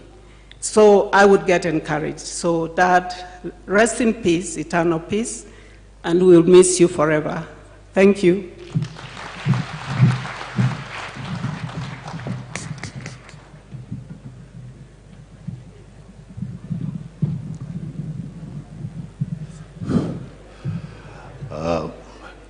Your Excellency, the President, Uhuru Kenyatta, Your Excellency, the Deputy President, Your Excellency, the Right Honorable Prime Minister Raila Amolo Odinga, all protocols observed. For those of you who don't know me, my name is Ken, or Kenneth, as in Peter Kenneth, not Kennedy. Now, of course, when Mike came here, he talked of my father's boxing skills, and he didn't disclose who suffered. Now, I wasn't the only one, but looking back, I think I got the most of it. And when my other brother talked about my father's love for nice cars, there's a story connected with that nice car and the boxing, which I will explain later before I sit down.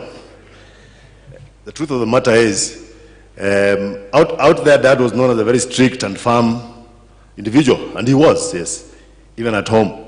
But you see, those of you who are out there never see him in a family environment.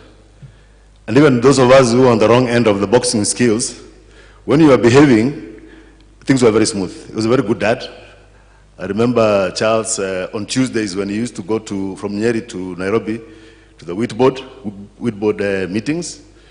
He'd just say, come along, and we'll spend a good time in Nairobi having fun while he's in the board meetings. And then like around Christmas, I remember we benefited, all of us, because tulikuwa tunanunuliwa nguo ya Christmas. Now, and well, before Charles went to the UK, he would actually get us to get suits, proper suits like the one I'm wearing. But after Charles left, and I didn't do very well in school, nikaambiwa sasa reduce to counter suit. And in those days, counter suits for us who are wearing platforms and flares just didn't work. Even the girl you are cheating now, she'll even abandon you. Now, let me go straight to the story of, sorry Charles, I may take a little longer. The story of the nice car and the boxing. One Christmas after we were coming from Kisii, and we had a farm, we have the farm in Sotik, and at that time there was tarmac on the main road along Sotik, but to go into the farm, we had to use a Land Rover. So Dad had arranged for a Land Rover to come and so that he can park his brand new Mercedes, which Mike always reminds me it was KQB 966. He had parked it on the side of the road, and he told me, we can't leave the car alone, so you're going to sit in here. The music was there, Kenny Rogers and Charlie Pride. And now these were the first cars which had central locking, which we were also not getting used to, which we were getting used to them at that time. And he had mentioned, I think, that should you feel you need to step out of the car, remove the key. But for some reason, because I was not thinking about the central locking cars, I felt, let me come out and stretch. As soon as I stepped out, I had click. Gari lijifunga. Kifungu iko ndani. Na mzee and the rest of the family had gone into the farm. Somehow he got information that I have defied what he had said, and the key was locked inside, and the Mercedes was brand new Mercedes was on the side of the road. Nobody could help me. Now, he was informed that had happened. So now, when he was coming from the farm with the Land Rover to the junction, he didn't even wait for the Land Rover to stop. As it was slowing down, he already jumped out like the security men I see around the president and deputy. He wasn't driving, so he came out and he came straight for me. Now, I was around from, I think around Form 4. When I was tall, probably I'd even reached his height or a little taller. So, as he's coming for me, and I'm trying to look as helpless as possible. So he comes for me, then the punches begin. And he was very skilled with those punches. And Muhammad Ali had just been knocked out by George Foreman a few weeks earlier. And what surprised me is that he even understood this ones of... Kuna moja alininua, I mean, I've always wanted to go up, I've always wanted to go up in life, but not that way. Ilikuja akaninua. Now, the story doesn't end there, but it's about to end. He said, Huyu, he can't even keep small instructions. He's not going to ride with us in the Mercedes. Now that Land Rover had also brought some goats, which we were supposed to go and eat in Nyeri. So akasema, huyu ataingia ndani ya hiyo, and they should not follow us, because the rest of the family was going to go through Nakuru and have nice food in, I think, Stag's Head. Right. So akasema, huyu na driver na mbuzi direct to Nyeri. So I was at the back of the Land Rover, tunaangaliana na mbuzi. Hata hiyo mbuzi, I think mbuzi ilikuwa na shida, na wewe mtoto mkubwa unafanya nini hapa nyuma? Anyway, eventually we were lucky. The farm manager managed to use, I think there was a bit of space on the driver's side, and fortunately, so it clicked, and I'm sure they went and had very good lunch in Nakuru. Myself, we were going through Nyaururu. I think we stopped somewhere like Daragwa.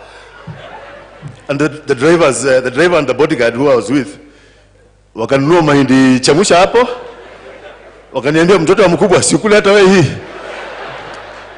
So I was chewing it in the back of the Land Rover, and the goat was wondering, wewe unakula peke yako na tuko pamoja hapa?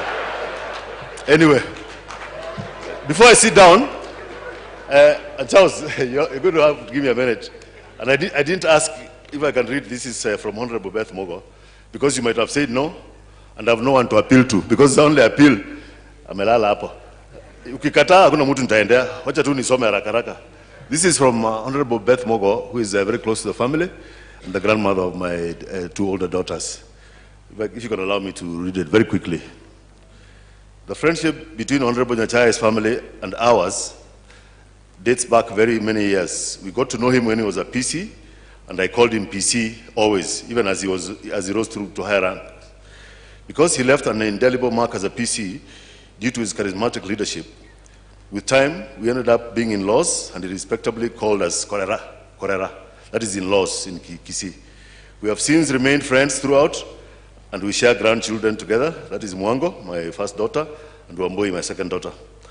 From that vantage point, we came to understand Mzee Nyachae very well, and we can say that rarely does a person achieve so much from a tender age and yet still be able to maintain a sense of selflessness in public service.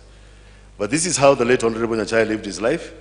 He belongs to the first generation of career civil servants who were firmly committed to good governance in public service immediately after independence. In his long journey in leadership, he served this country with an equal perfection, never tiring to actualize his leadership abilities until his retirement. He has therefore left a rich legacy of commitment and dedication in leadership, as well as excellence in public service. This legacy is worth emulating by the younger generation in order to enrich governance and the quality of leadership of our country going forward. We join his family today in celebrating his life. During this difficult period, it is our prayer that God will strengthen the family and give you fortitude to bear the loss. May Mzee's soul rest in the loving arms of the Almighty God. Thank you. Mukitaka zingine, stories zingine nitawaambia baadaye. Asante. Watakaofuata ni Moses Nyachae, Chief Nyandusi Nyachae na Brian Nyandusi. Nitaomba wajonge mbele, na mkinikubalia let us reduce protocol to make it shorter. Reduce the protocol kindly.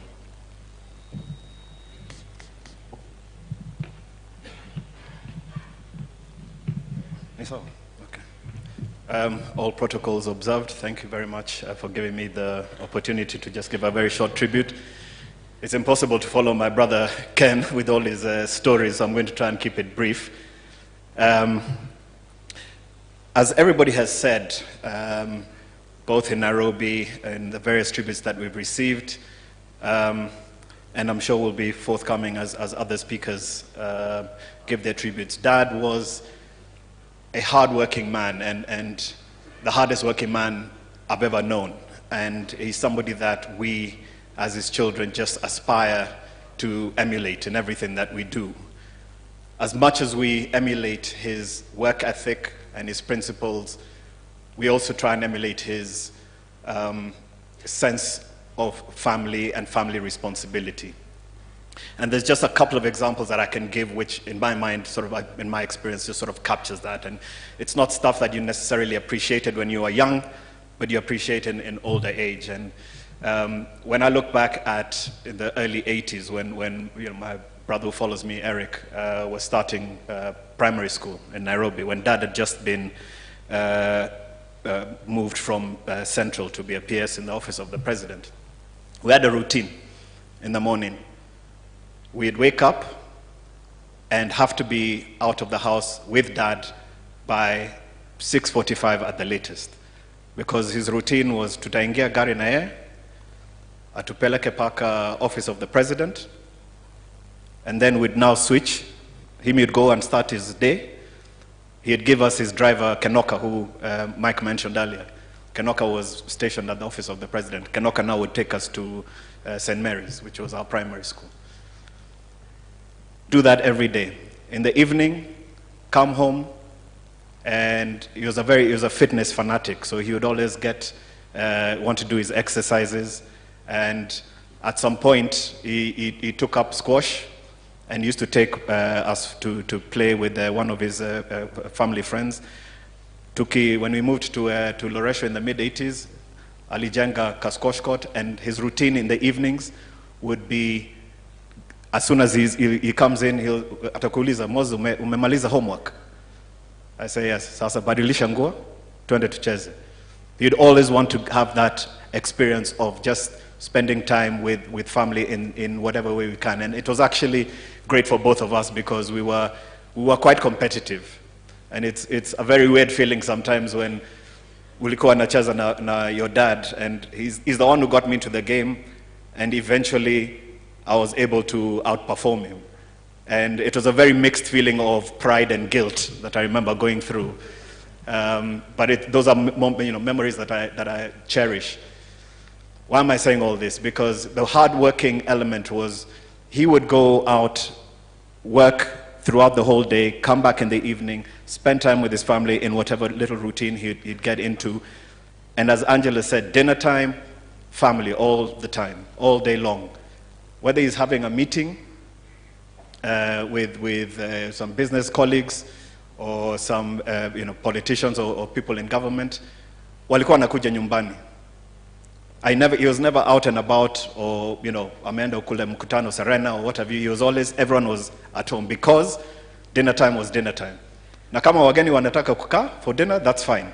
But he was at home for dinner with his family. And these are things which you might not necessarily appreciate the importance of, as you're growing up, but it's as you reflect on his life and how you want to conduct your life going forward. Those are the things that are my dearest memories. Not so dear are when things didn't go right, and as Mike mentioned, there were a few of us special ones who the blows were reserved for. And as Ken said, he was not the only one. I can confess I was the other one. And I too can attest to the swiftness of feet and nimbleness and just cunning in terms of positioning you into a place of where you just have to submit.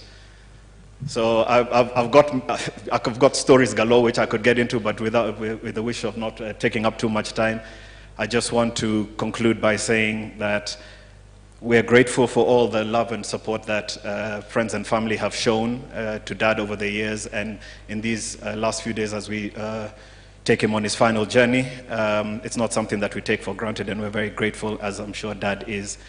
I just want to say to Dad, who I'm sure is watching over all of us, we know what you were about, Dad, and it was about family unity. And as I said in my tribute in Nairobi, please rest in peace knowing that we'll not let you down. Thank you.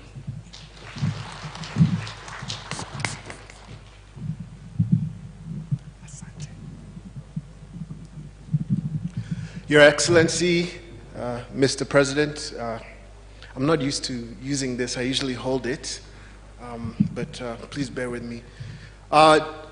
Deputy President, Dr. William Samoei Ruto, former Prime Minister Raila Omolo Odinga, all cabinet secretaries, leaders in the government, as well as the leaders who are not in the government but lead this wonderful nation. And most of all, the Kenyan citizens who are all here, including those who are watching on TV. We want to thank you sincerely for being here. This morning, I want to represent the grandchildren of Mzee Simeon Nyachae, also known to us as Sokoro, which is the Abagusi name for grandfather. Can the grandchildren please stand up, just so that you can be recognized and appreciated this morning?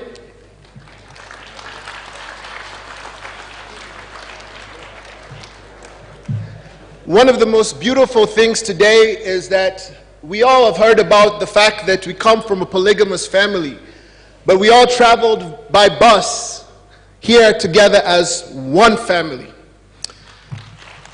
I'm going to be very brief as I just share tribute on behalf of the grandchildren of Mzee Simeon Nyachae.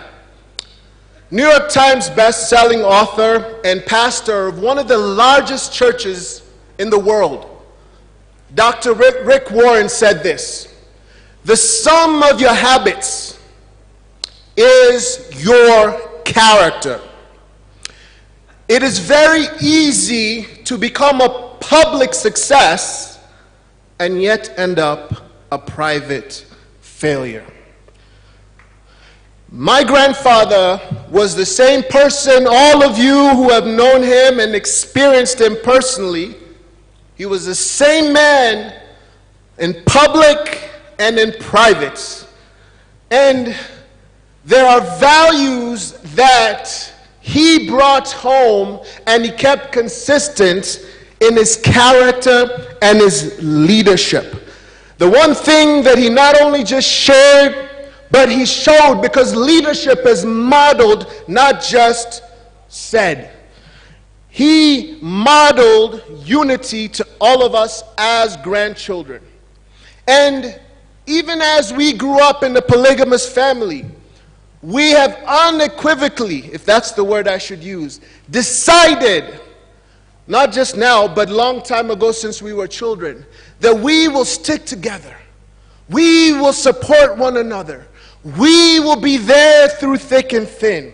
And so today, as the grandchildren of a hero, not just a family, but to Kenyans, we make that commitment that we will carry that on to our children and our grandchildren.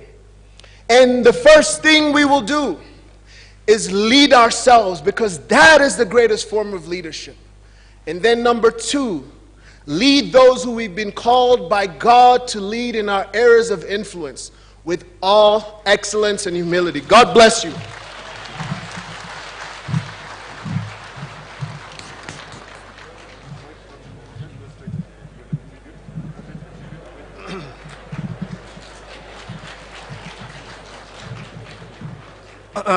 Good afternoon, everyone.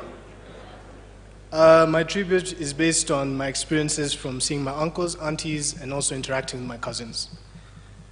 We see visionaries as heroes. They have the ability to see into the future and predict with uncanny accuracy what lies there, regardless of the outcome they know. What they know: working hard, consistency, passion, like-minded individuals, a realistic mind, and an idealistic heart would help you achieve anything you set your mind to. Sokoro lived his life with an unapologetic persona that amplified the truth he spoke the integrity he breathed, and the ferocity to take life at its own game by conquering it.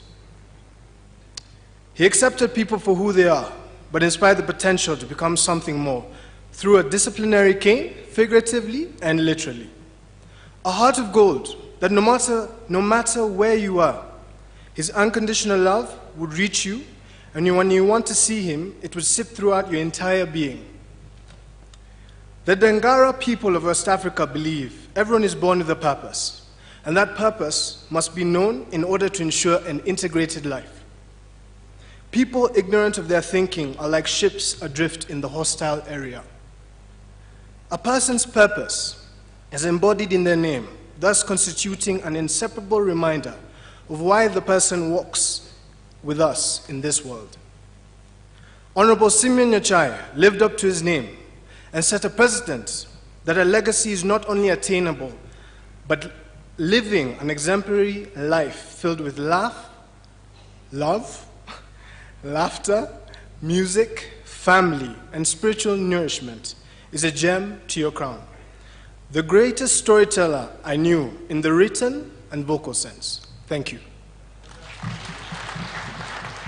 Asante sana. Kwa niaba ya marafiki nitauliza mzee James Mathenge ajiongee mbele kwa dakika moja.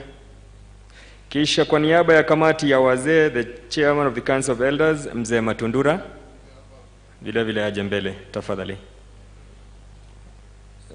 Mzee James Mathenge dakika 2 kwa kifupi tu, kisha mwenyekiti wa kamati ya wazee mzee Matundura. Karibu sana.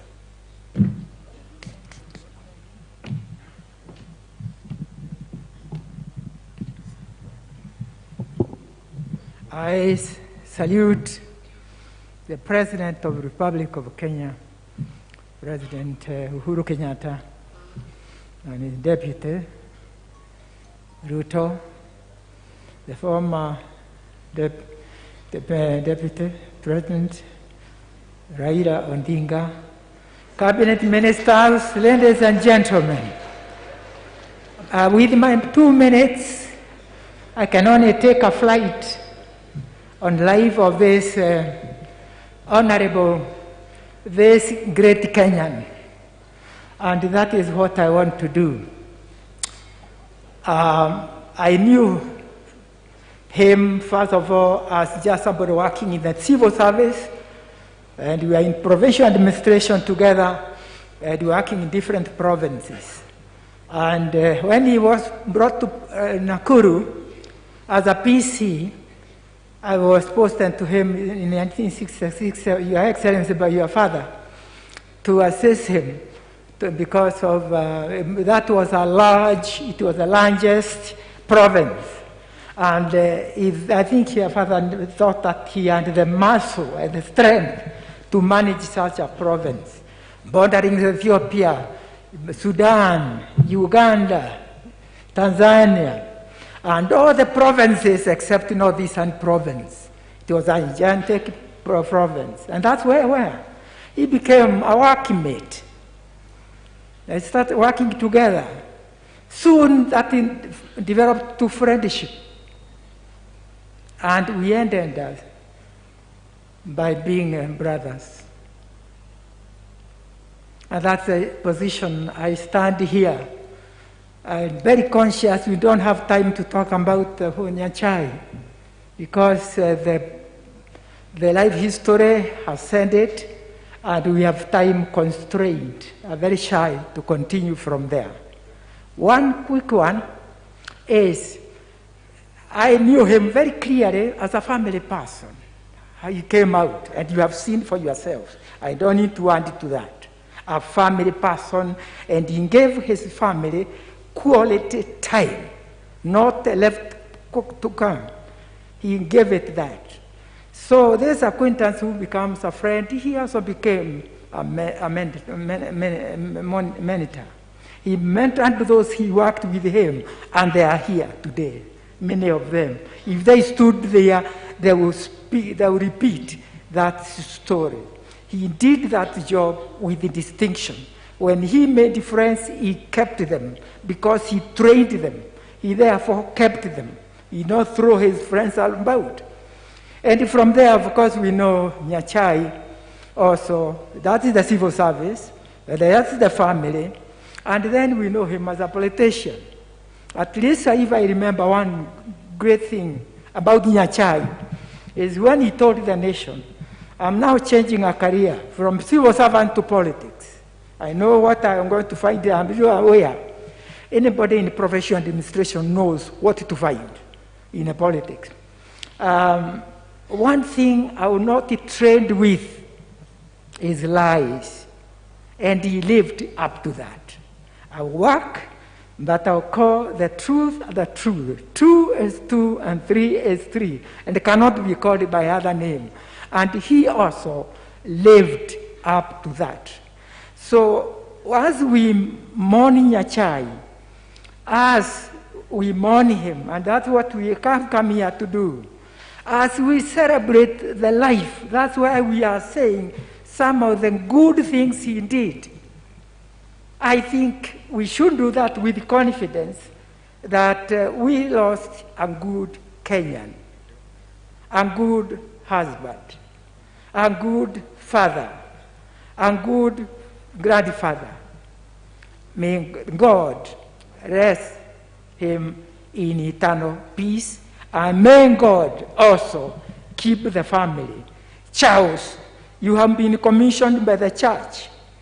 On first and today, we had you being commissioned that you must face the shoes of Simon Nyachae in leadership of the family. Thank you very much. God bless you.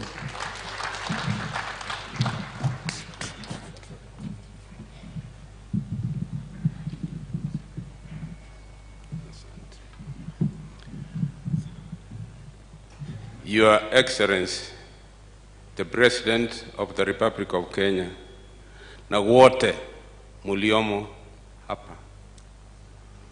Huyu ni Matundura, mwenyekiti wa baraza la wazee hapa Kisii. Nimefaa hivi kwa heshima ya mzee wetu, baba wetu. Alikuwa anapenda utamaduni, na tuliamua kama kanzo hatuwezi kuja hapa na zile nguo zingine, tuje na nguo ya heshima ya mzee, na itakuja endelea hivyo hivyo iwe nguo ya Mkisii, traditional dress.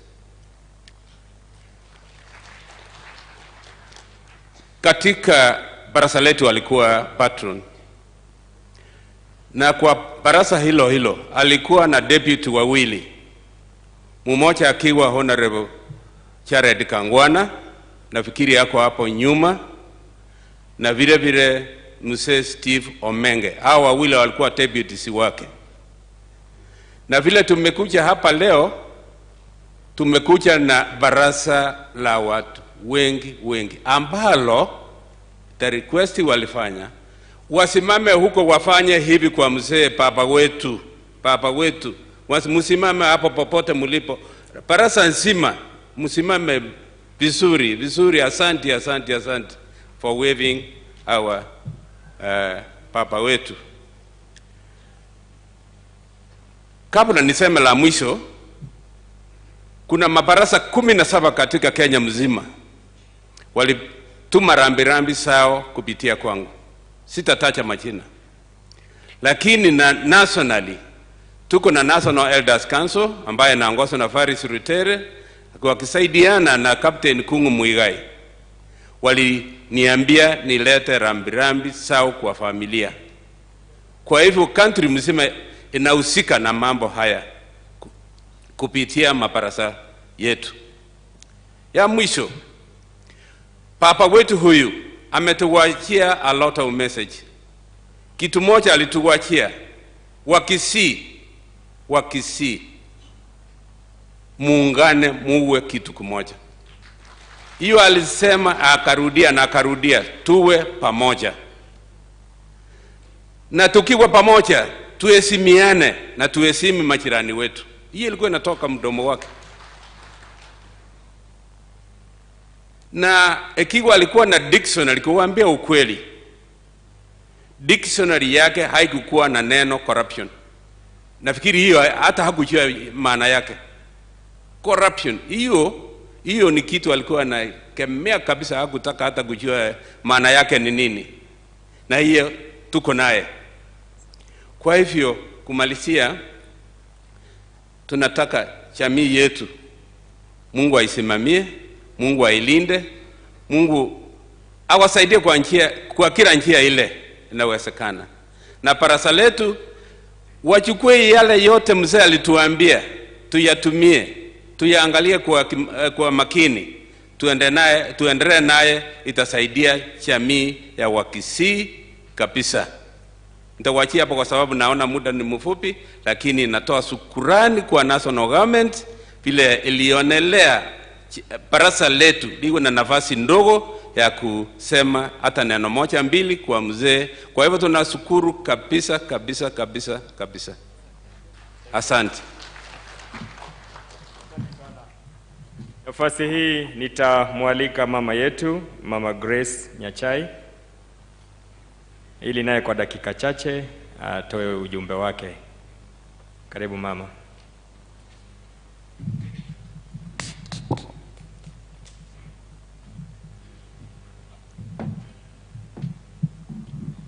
Asante. Your Excellency, the President of the Republic of Kenya, Honorable Uhuru Kenyatta, Your Excellency, the Deputy President of the Republic of Kenya, former Prime Minister, Honorable Raila Odinga. I see you as family friends, so sometimes it's very difficult even to address you officially because you are family. I'll speak on behalf of myself and the Mama Nyandusi. She was a bit sad, and so she has walked out. What our children have said this afternoon, I cannot repeat because they just confirm what us as mothers know about Mzee. His love for his children, his love for us. And so I don't want to repeat it. It's also nice to know that when they were being disciplined and being boxed, they took it well, in a very, very, in a nice way. For me, standing here is by the grace of God. I didn't know that I would have this strength, but I thank God. It's the support we have received, not only for the last couple of days since Mzee left us, but throughout his illness, and particularly the last 3 years, which have been very, very tough. I just want to say thank you for each one of you. But please allow me to single out His Excellency the President. You may not, because you are very busy, you may not remember. In April 2018, when Mzee was in the ICU in Cromwell Hospital, you had a very short time in London, but you came to see him in the ICU. Amazingly, after you visited him, he was very excited. It's like your visit was medicine to him. Within a week, he was out of that ICU. Thank you very, very, very much. I want also to say thank you. I know it is not my part to pass a vote of thanks, but I would like to say thank you very much. The way you have personally committed yourself to give Mzee such a befitting farewell. I want to tell you the people you delegated this to. CS Matiang is here.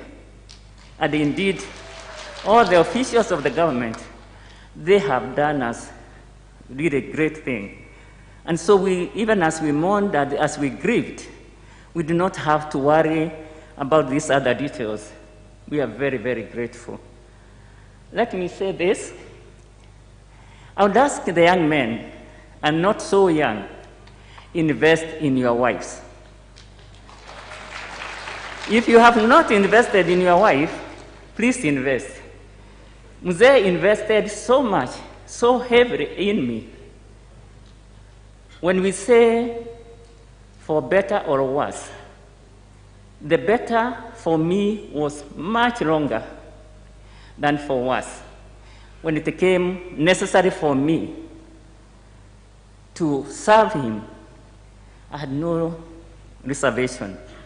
I was ready to look after Mzee because over the years, he had invested in me, he had loved me so deeply, and for better was so long. And so, when it became necessary, I was there available. It's a serious thing because if you don't invest in your wife, when your time of need comes, it's like, pahali ulikuwa, wacha wakuchunge. I really thank God for having that opportunity and privilege to look after Mzee.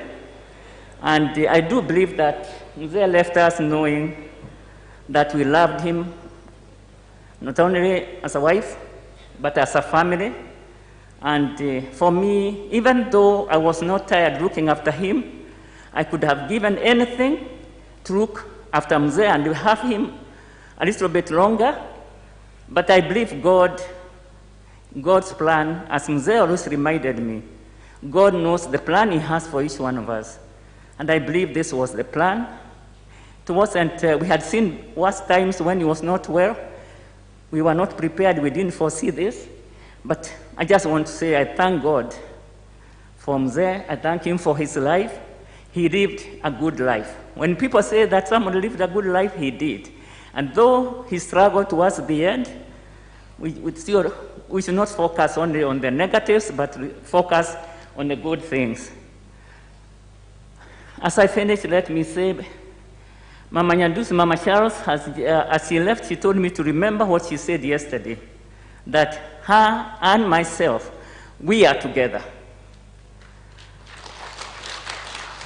We have never had to answer each other, and we are not going to do it in the absence of Mzee. And so our children, we expect you to get on board. We are not that young, I'm not that young. Be with us and support us as we move forward, and particularly to keep this legacy of Mzee who put us together. Thank you very much. And as I finish, let me say I miss Mzee very much, but I know he is definitely in a better place. And one day, as the church says, on that resurrection day, we will be together and live together eternally. May God bless you all. Asante sana. Nafasi hii ningependa kumwalika waziri wa masuala ya ndani na mipango ya kitaifa, Daktari Fred Matiang'i, atuongoze kwa kipindi kinachosalia. Karibu waziri.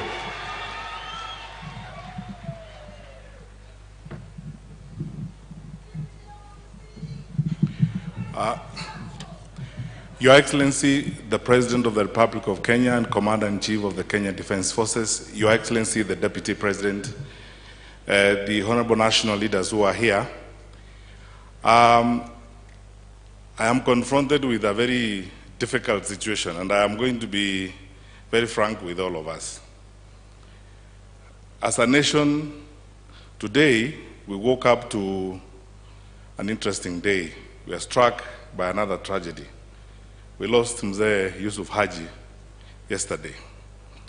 And the Senator Haji's funeral is at 3 o'clock this afternoon, you know, according to the traditions of the Muslim faith.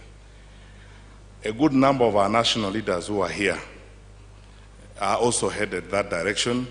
The Speaker of the Senate is here. The Senate is going that direction. His Excellency, our President, is also headed that direction. I'm going to plead with you, my brothers and sisters, because of the respect and love we have for our Mzee. And there's so much to say about that today, that we carry each other's burdens at this point in time. We make some brief remarks so that we can allow His Excellency the Deputy President and His Excellency the President to condole with the family. So at this point, with a lot of challenges, I am going to invite a few national leaders, but before then I will invite our governor to welcome us and speak on behalf of the leaders of Gusii, and introduce his colleagues who are here, fellow elected leaders and other governors, before I call upon a few national leaders to make some brief remarks before I turn it over to His Excellency, the Deputy President. I believe in the circumstances we find ourselves, we will graciously carry each other's burdens. So, my brother, Governor James Ongwae.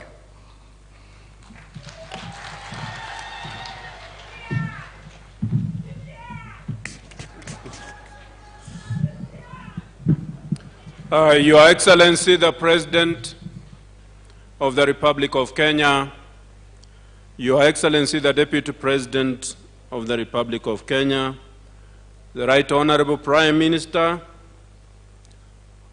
all the political leaders present, all the public servants present, my brothers and sisters from Gusii, both Kisii and Nyamira, and all Kenyans who have come here. We are gathered here to honor our departed son, and I'm standing here on behalf of my chairman of the Council of Governors, Honorable Martin Nyaga Wambora, who was in church with us in Nairobi. I happen to be his deputy chair, and I'm going to speak on behalf of all the 47 county governments. But before I do that, kindly allow me to do a few introductions. My brother here has talked about the tragedy that this nation has got this morning. So the Kisii leaders present, I hope you do understand about this, and we must carry that burden. I will therefore ask all the members of the county assembly present, can you please stand and wave to the family? Whether you are from Kisii or Nyamira, please stand, including your your speakers, please. Thank you very much. Please be seated. I will ask all the members of parliament that are here, both from Kisii and from outside Kisii, members of parliament, and I mean here I start with National Assembly because parliament is made up of National Assembly and Senate. I start with the National Assembly. The MPs who are here, if you can all stand, please. As you can see, you are very many, and because of time, I would urge you, all of you, to just wave and please sit. Thank you very much, Onyonka, Jimmy, and all of you who are here, who are great friends to Nyachae. I hope you do understand. I would ask the senators present, led by Mzee, Professor, Ambassador Sam Kegengo Ongeri, to please stand. Thank you very much. If you can please wave. Thank you very much. The governors who are here, governors, I know that you are about 4 or 5 of you who are here, please stand. If you allow me very quickly, please allow me to introduce the governors. We have our Chair Emeritus, the Governor for Kakamega, Honorable Wycliffe Ambesa Oparanya. We have the Governor for Nyamira, Honorable Amos Nyaribo. We have the Governor for Kakamega, for Bungoma, sorry, Honorable Wycliffe Wangambati. We have the Governor for Makueni, Honorable Kivuza Kibwana. And we have the Governor for the great city of London, of Kisumu, Professor Anyang' Nyong'o. And of course, before I forget, my wife Elizabeth, otherwise I will suffer the fate of what Grace said here. Elizabeth, are you around here? Can you please stand? So that I don't suffer that fate. Your Excellency, it's very painful for these Kisii leaders because this was their day, but nobody planned that what happened to our great man from Northeastern was going to happen this morning, and I do hope that they all understand that, and it's quite a great distance. Your Excellency, allow me to read the speech of the Council of Governors. We thank you all here today. We have come to pay, all of us, we have come to pay our last respects to a father figure to many, to others a big brother, and to many more a mentor. Mzee was a leader who found inspiration in his accomplishments, a civil servant of repute, a political leader who championed the unity of the nation and his people, a successful entrepreneur whose vast business is spread across the country, offering employment to many. Most of all, a family man whose legacy has been evident here today. Mzee was selfless and a nationalist. He saw the transformation of the White Island estates into indigenous hands through a policy that favored both the large-scale farmer and the small farmer, actually as a provincial commissioner in the Rift Valley, and also around the same time as the chairman of the Wheat Board of Kenya and of the National Cereals and Produce Board. These policies contributed immensely to Kenya's economic growth, promoting business, agricultural and rural development with far-reaching success to the country. He personified loyalty and worked to support the interests of the presidency served. Indeed, under the late President Moi's administration, he understood President Moi's desire for better distribution of resources to the regions. As the Chief Secretary, he worked with the Permanent Secretary in the Ministry of Planning to initiate the District Focus for Rural Development in the mid-80s through the Policy, Financial Authority, and responsibility that was distributed to the district councils, which, as we all know, the policy of the District Focus for Rural Development. We take pride that the son of Musa Nyandusi, also a powerful colonial chief, set the pace for devolved governance, providing a framework to which our constitution is heavily borrowed. Indeed, in politics, he was known for his famous slogan, "Ford people watu wengi sana," a saying that displayed his art to accommodate people from all walks of life. Ladies and gentlemen, on behalf of the Council of Governors and all the 47 county governments, we are here to give Mzee a dignified send-off. We learn and draw inspiration from Simeon Nyachae's character, his dedication to public service, and his devotion to family. Allow me to finish my remarks by paraphrasing the words from the Bible in 2 Timothy 4:7. He has fought the good fight, he has finished the race, and remained faithful. I extend a warm invitation, even with this problem, to all of you to take a moment after the burial to appreciate this land that produced this great son of Kenya, the land of Matoke, that embodies the ideals of Mzee, which Mzee stood for, that of hard work, resilience, and passion. Fare thee well, son of Mzee Nyandusi. Thank you, and God bless you all. May you all be blessed. Thank you very much. Thank you. May I take this opportunity on behalf of KANU to invite Senator Gideon Moi, the KANU leader, to make very brief remarks. Senator, please.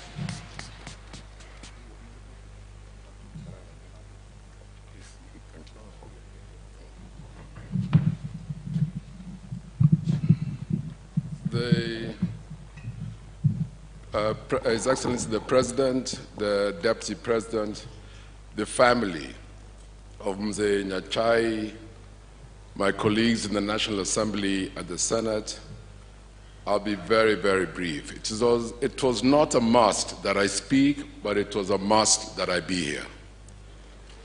Mzee Mzee Nyachae and my father and our family have a long and rich history.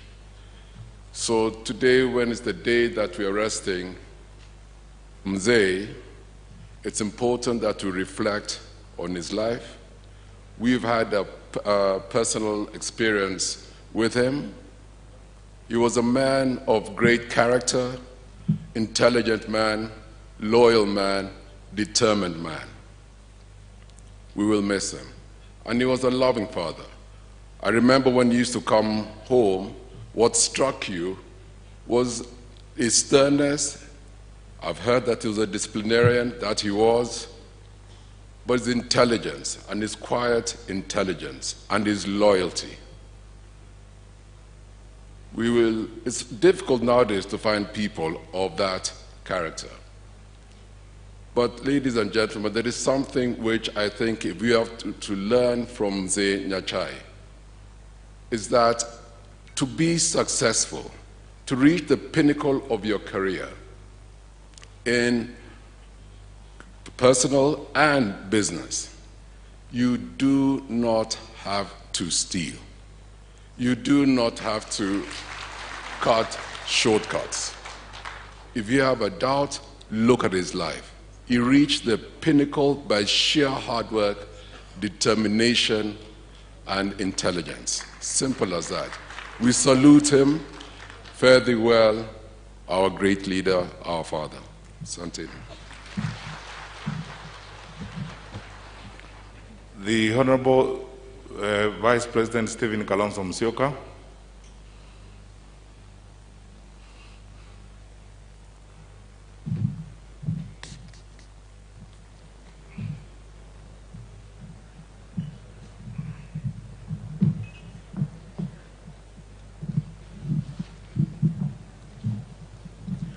Mr. President, Mr. Deputy President, fellow leaders, and the Nyachae family, Mama Grace, Mama Martha, fellow mourners, like Gideon has just said, I really didn't have to speak, but I had to come. Korera zangu wa Kisii, Mbiamweri. Sasa nilisema tulipokuwa Nairobi kwamba huyu mzee alikuwa na roho safi sana. And we miss him.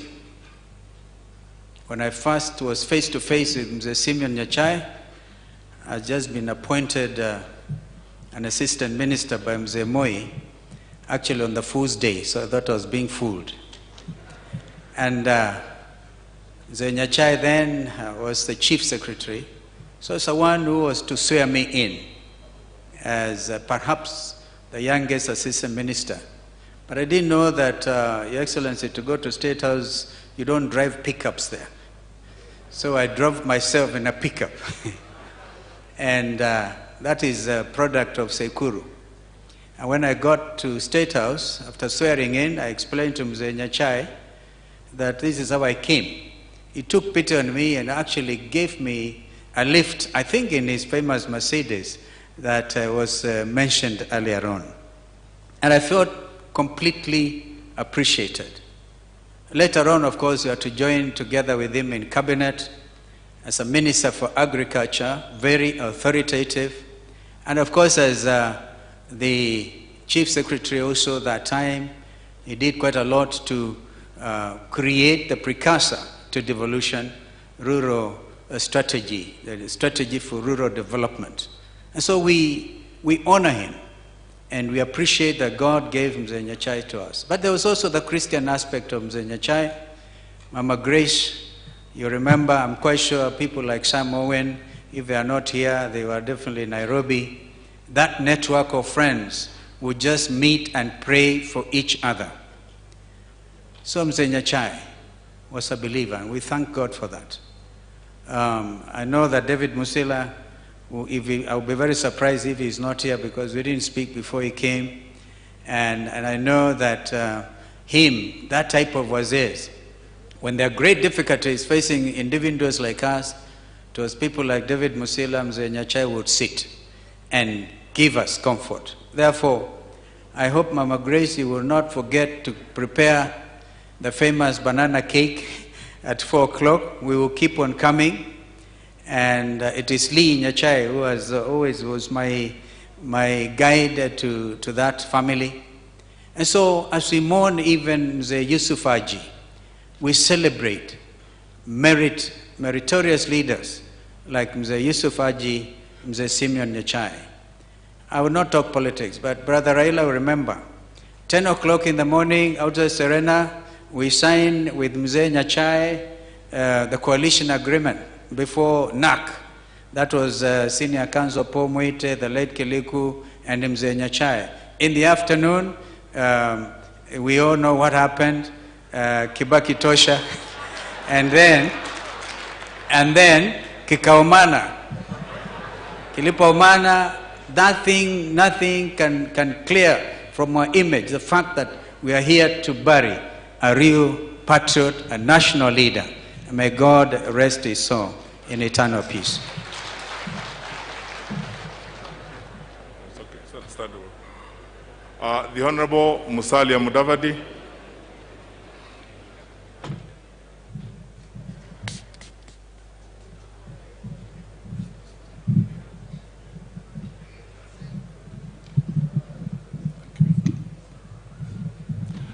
Your Excellency, the President of the Republic of Kenya, Uhuru Kenyatta, the Deputy President, William Ruto, the Nyachae family, my friend Raila Odinga, and indeed, the friends of Nyachae. Mine will be very brief. First of all, let me also take this opportunity to, as we condole Mzee Nyachae, to also convey my sincere condolences to the Haji family. A few days ago in the church, I said this month of February seems to be a menace in our society. I did indicate that Nyachae passed away on the 1st of February. His friend Mzee Moi died on the 4th of February. His other friend Mudavadi died on the 7th of February. And I said, I hope February does not take anybody else. Little did we know that Haji would also follow. But who was Nyachae? A great public servant. He was a chief secretary, but he never proclaimed himself as the chief secretary. You felt it. You just felt it. Kuna watu wengine katika Kenya hii, he must remind you, mimi ni waziri, mimi ni governor, mimi ni PC, mimi ni nani, but this guy, he just moved and you felt it. In fact, the other day I said, this is a fellow whom ministers even called Sir. And it was rumored that when he was chief secretary and he called a PC or permanent secretary, even though he's not in that room with the PS or the PC, it is rumored that the PC would stand to speak to him on phone because he was not sure whether he's watching him. This was the man called Nyachae. Finally, he held his head high, he knew how to hold secrets, he knew how to keep the integrity of the public service. The integrity of the public service. He did symbolize the integrity and sanctity of the public service, which is the civil service. This is Simeon Nyachae. My final parting word is that when I was Minister for Finance and he was Minister for Agriculture, I commissioned the Price Waterhouse audit report on the notorious Golden Bag scandal in this country. In that report, there were damning issues. But before I could present it to His Excellency the President, he actually told me, go and share it with Simeon Nyachae.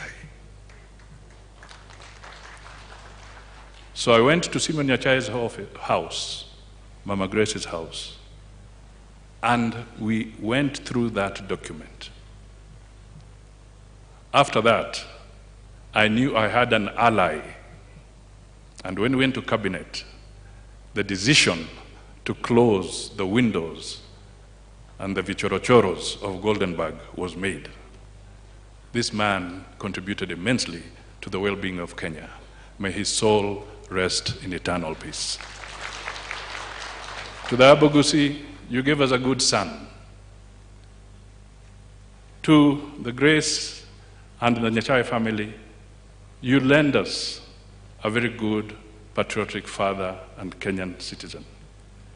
To the people of Kenya, we have lost, in particularly the civil service fraternity, you have lost a great compatriot.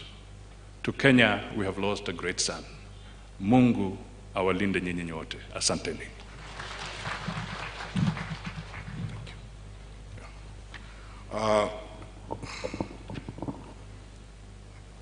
Your Excellency, with humility, may I invite former Prime Minister, the Right Honorable Raila Odinga, to make his remarks.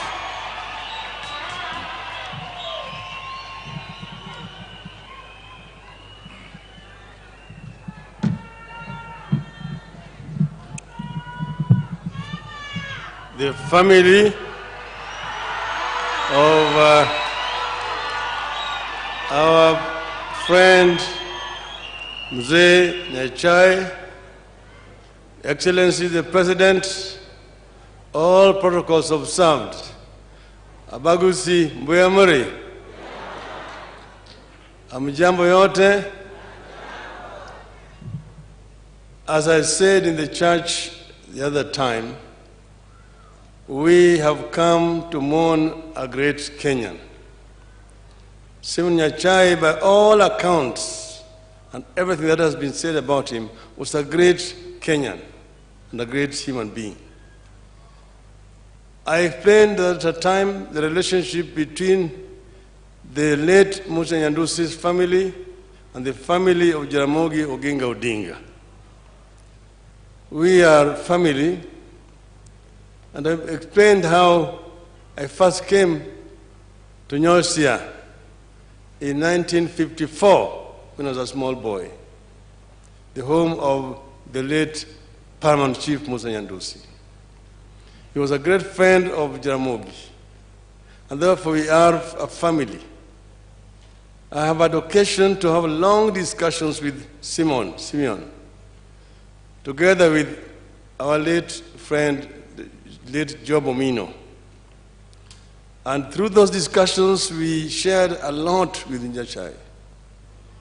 Nyachae is somebody who was schooled in the tradition of the British civil service, which basically promotes excellency and correctness in service of the people. He served at a time when there was a transition from the colonial system of administration that we had inherited to ours. And that was the time when some of you may know the Ndegwa Commission report had been published, which has allowed civil servants to be engaged in business, private business. So whatever Nyachae did at that time was fairly legal because it was allowed by the government at that time. It was not any kind of corrupt practice. Civil servants were officially allowed to engage in private practice, private businesses. But apart from that, Nyachae excelled as an administrator and eventually as in the main civil service, as a permanent secretary, and finally as a cabinet minister. And as a cabinet minister, of course, a lot has been said already about him. Then when he resigned as a minister of finance, we were now with him in the backbenches. And then when eventually we formed the Rainbow Coalition, the Rainbow Alliance, he had already started 4 people. Then we came together. 4 people and LDP, which had formed, and formed the National Rainbow Coalition. And the Rainbow Coalition then teamed up with NAK of Mwai Kibaki, Wamalwa Kijana, and Charity Ngilu to form the National Rainbow Coalition, NAC. As Kalonzo has said, we had lengthy negotiations at Serena Hotel. Courtesy Kalonzo, who was then Minister for Tourism, although he had resigned. And then I put the question, we want to come out of this meeting with one candidate, because Kanu was at Kasarani and knew that we were going to come out with Uhuru Kenyatta as a candidate.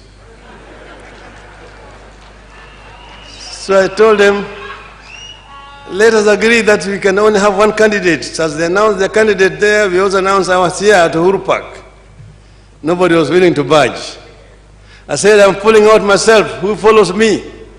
Nobody was ready to follow me. And that's why, when we went to Uhuru Park, and I had the last word, I said, Kibaki Tosha.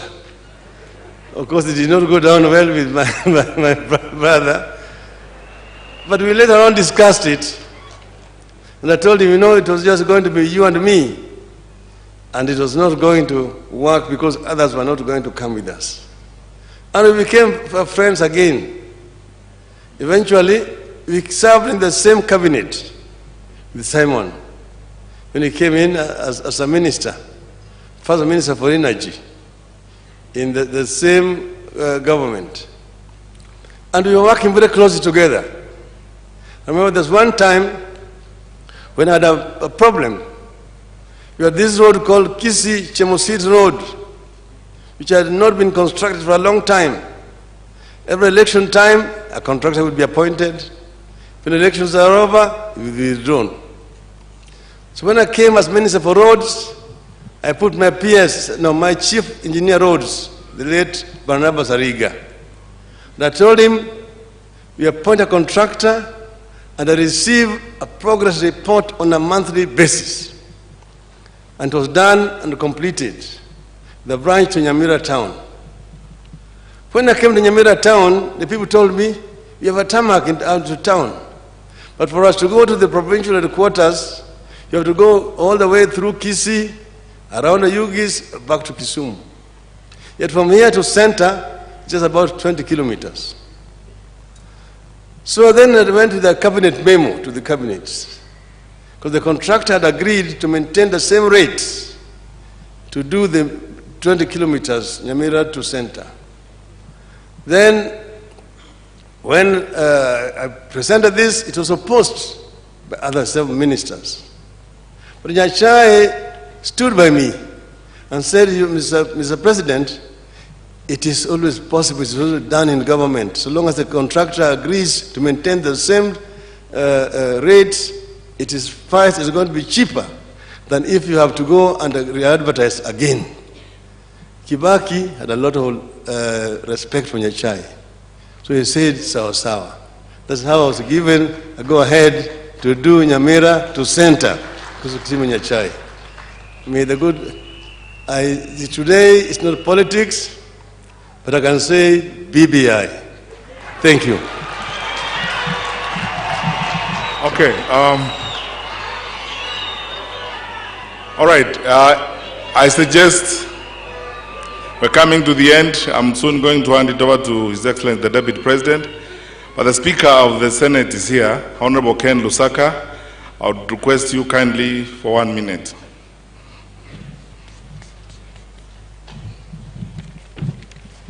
Your Excellency, the President of the Republic of Kenya, Your Excellency, the Deputy President, former Prime Minister, distinguished mourners, abagusina abakwanire mbuya mure mwenzi, mure no magoko. Mimi nimekuja hapa Mheshimiwa Rais, familia, kulia mzee Nyachae, kwa sababu hapa ndio nilianzia safari yangu ya kuwa dio kule Keumbu. Nilikuwa dio wakati wa mzee Nyachae. He had just come from the public service. Na hatukutreat yeye vizuri sana.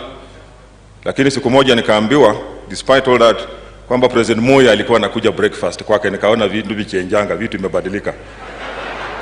Nikaenda kwake, akaniambia, young man, I know haukuwa wewe. I was a deal and I know where this was coming from. Kwa hivyo wewe fanya kazi yako, nimekusamea, but one thing that I want to advise you, kwamba in public service ukiwa deal, respect your seniors and you will go far. You can see where I have reached. I'm now the Speaker of the Senate, courtesy of the advice I got from the late Mzee Simon Nyachae. For the people, family kama wakina Mike, Charles, we work together very well. May Mzee rest in peace, na tunajua hiyo ndio njia yetu, siku moja tutakuja kukutana. Asanteni sana. Now, Your Excellency, we have come to the end of this phase of the program. Before I invite the Deputy President, because as a matter of protocol, when His Excellency the President speaks, no one will speak after that. I would like to welcome Charles Nyachae to speak on behalf of the family and move a vote of thanks before I invite the Deputy President to welcome the President. Charles.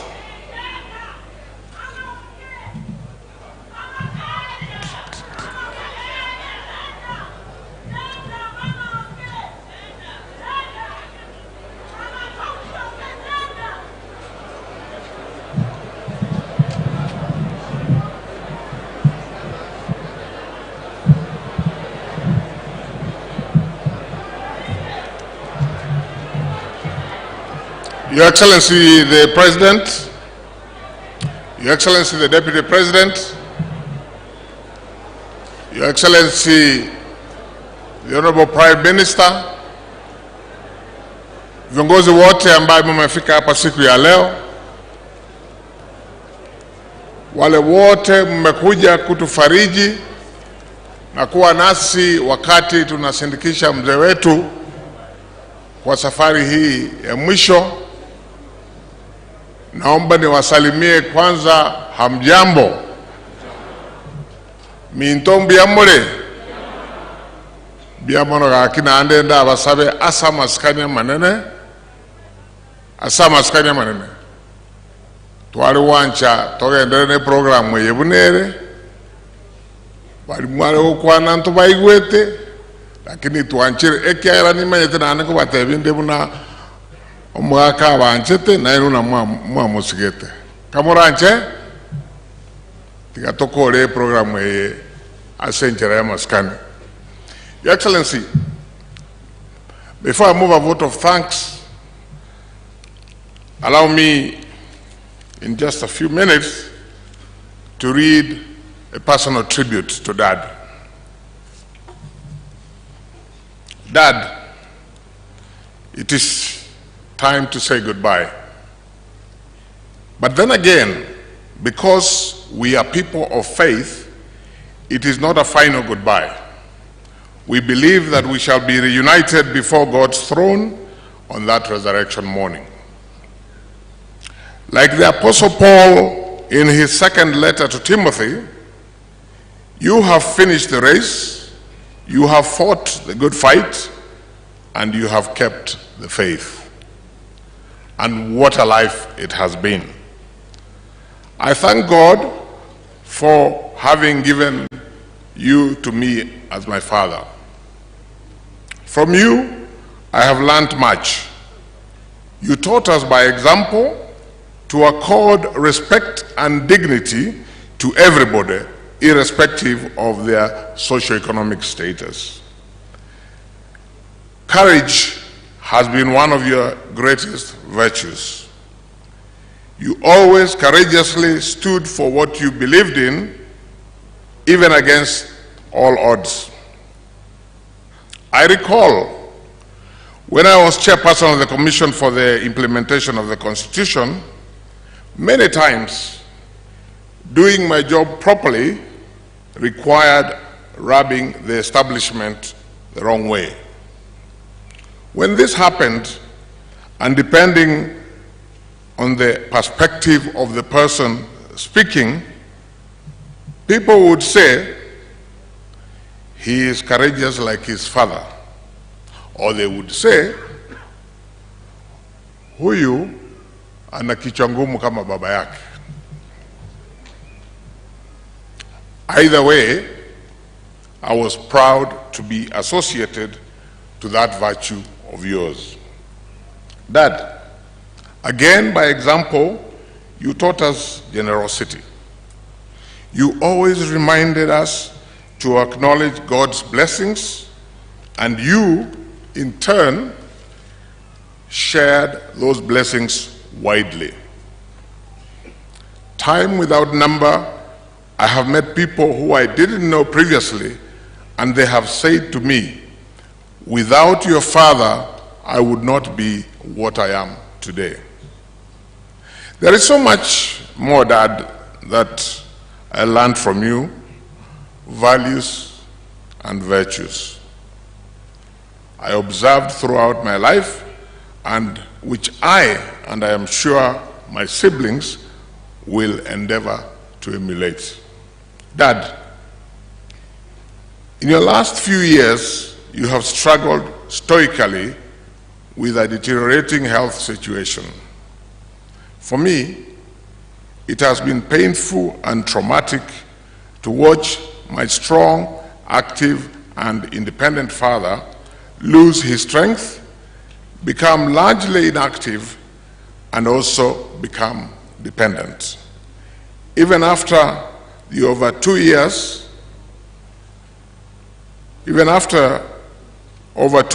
it remained a major challenge for me to mentally reconcile with the sight of you on a wheelchair, your mobility severely compromised. Through this situation, however, God, in His infinite goodness, provided a unique opportunity for you and I. In that period, we had the opportunity to talk on a one-to-one many times. In these conversations, you told me many things. Indeed, you poured your heart out to me in a manner I would not previously have thought possible. I felt you speak to me, not just as your eldest son, but as a close and trusted friend. I will forever cherish that opportunity and experience. There are things that you shared with me that I will take to the grave with me. Many other things that you shared will be of immense assistance to me as your son going forward. Dad, as we lay you to rest today, I want to promise you that I will do my part towards your family remaining as you had built it and as you would like it to remain.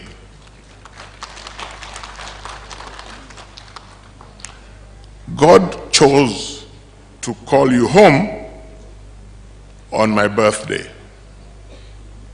I believe that in the fullness of time, He will reveal to me the significance of that. For the rest of my life, I will celebrate you and your life as I mark the birth that you gave to me. On that, your last day on earth, a few hours before you gave up the spirit, I stood beside your hospital bed with my wife Jane, and we prayed. I spoke to you and I said, Dad, whatever happens, it shall be well.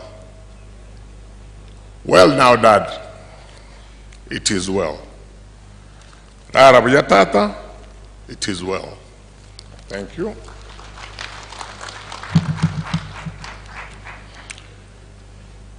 Let me begin the vote of thanks by acknowledging and thanking all the medical personnel that attended to Dad throughout the period that he has been unwell. In the UK, Dr. Stephen Manga and the set of doctors and hospital staff looked after Dad and we are grateful to them. In Nairobi, Dr. Robert Mathenge, together with his team of doctors, and together also with the management and staff of the Nairobi Hospital, we want to appreciate them for all that they have done for Dad, right up to the minute that he rested within the Nairobi Hospital.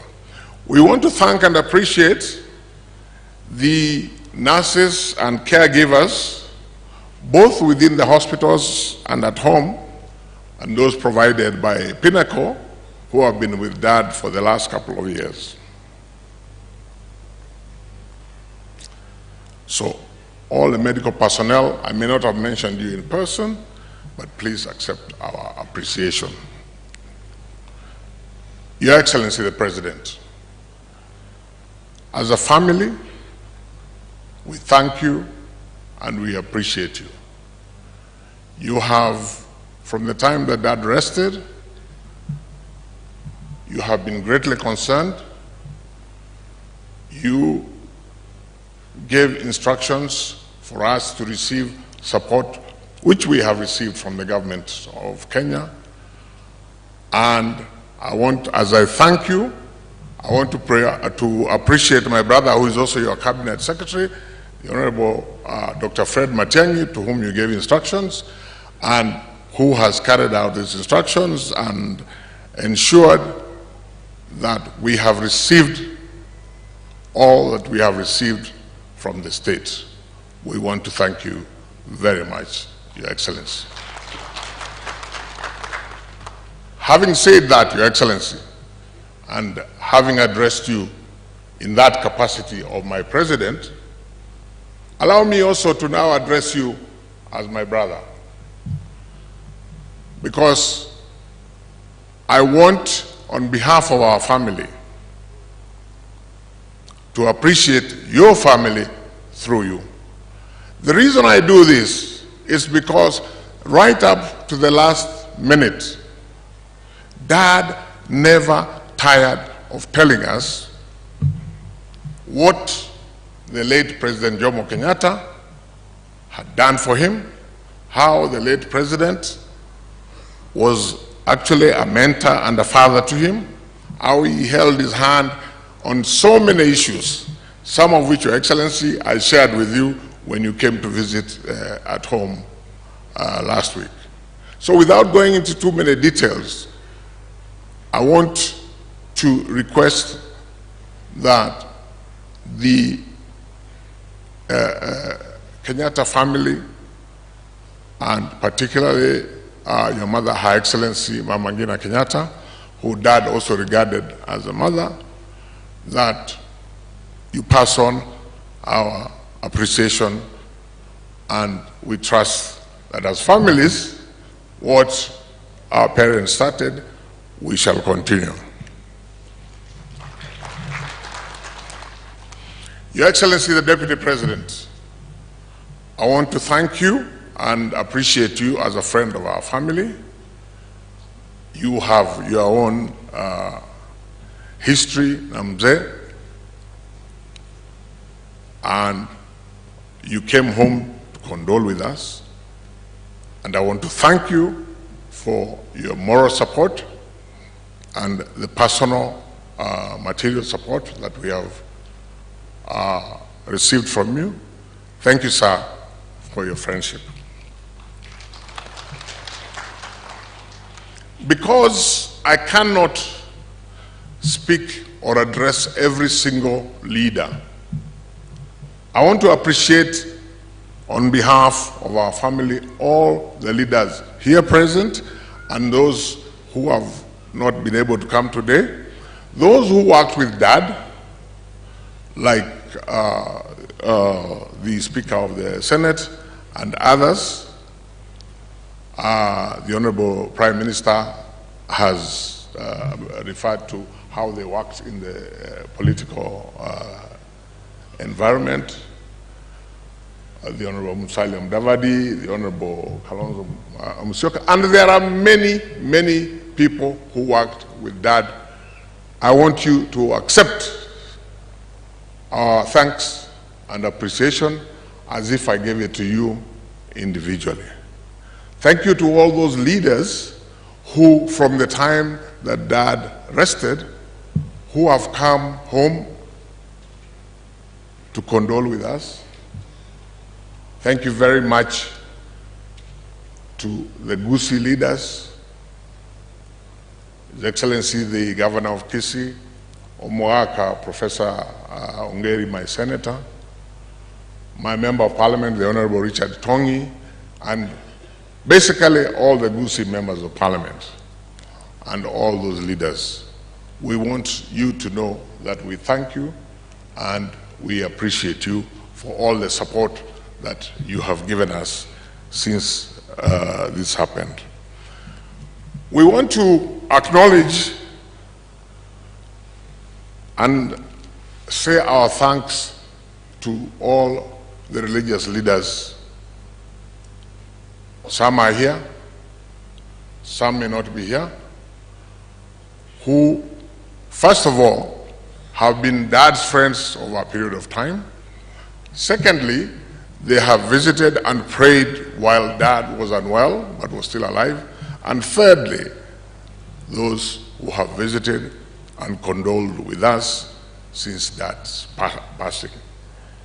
Again, forgive me if I don't remember all of them, but I want to refer particularly to the entire leadership of the Seventh-day Adventist Church, who have, as I say, been with us when Dad was unwell, and also since he rested. I want to thank you very much. Your Grace, the Bishop of Kisii, I want to thank you for your prayers, for your support, and I know that among the people who are hurting most for the loss of Dad because he was your personal friend, I know ni wewe Baba Askofu. Nakushukuru sana. Other leaders that came and condoled with us, and I want to acknowledge them, Bishop Oscar of the Nairobi Chapel, Pastor Jaoko, who is here, and I also want to acknowledge Bishop Kefa Omai, Pastor Ayonga Robert, and my friend Father Mugunda, all of whom came to condole with us, and all other religious leaders who I may not have mentioned. Dad's friends, there are too many for me to refer to. One or two of them have been up here, and I trust they will understand that they were not all able to speak. Mzee James Madenge, Mzee Mheshimiwa Senator David Msila, Mr. John Simba, na wengi sana, those are just representatives of Mzee's friends. We want to thank you, Bill Mayaka, and many others. I better not start trying to name them. Thank you, and thank you again for your friendship to Dad, and thank you for rising to the occasion to be with us and to condole with us since this happened. I have been speaking on behalf of our family to those that I have mentioned. I want to now, as children of my late father, I want to address our mothers. And I want to address them in appreciating them. My mother, I think, has stepped out, but Mongina Grace is here on behalf of them.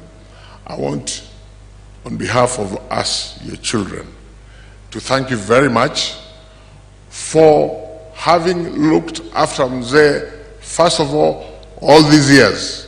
Because it is because our mothers looked after Dad and gave him an easy environment that he was able to bring us up. He was able to, that family time that was referred to was able to be a positive energy, and because of our mothers, we were able, despite us being a polygamous setup, we were able to be brought up as one family.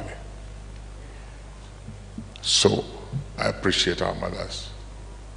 Mongina Grace, let me appreciate you in a very specific way for the last 3 years that you have looked after Dad. It was a full-time job. It was a difficult job.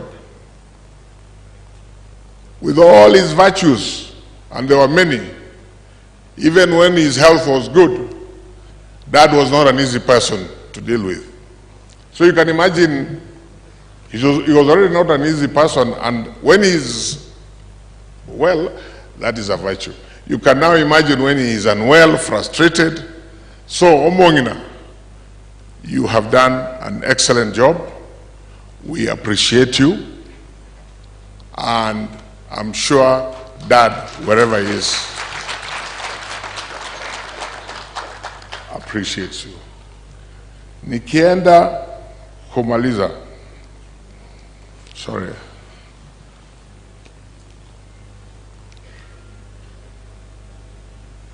Finally, and most importantly, we want to appreciate God Almighty. The God that has given my father the 89 years short of 5 days that he lived. The God that has given my father the successes that he has had, whether in public life, whether in family life, and the God who has called him home now, and in whom we trust that Dad is in his hands. We want to appreciate, we want to thank God. CS, it's okay, but as I go to sit, except my voice inaenda kidogo, I am determined nikotere esta ansa ya mbio kaya. Mwanjire totere sansa ya mwa. Na tokore emere moya Nyasaye ere, na tokwane amangana amaya, emere muge koera na togende igoro, gakorangelia marieta nimbeo. Gakorangelia marieta, gakorangelia marieta, gakorangelia marieta, gakorangelia marieta nimbeo. Nyasaye wasese mwenzi.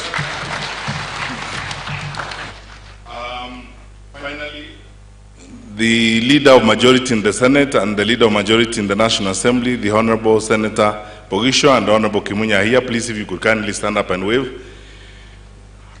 Thank you. Abantu ba minto, we had a good plan.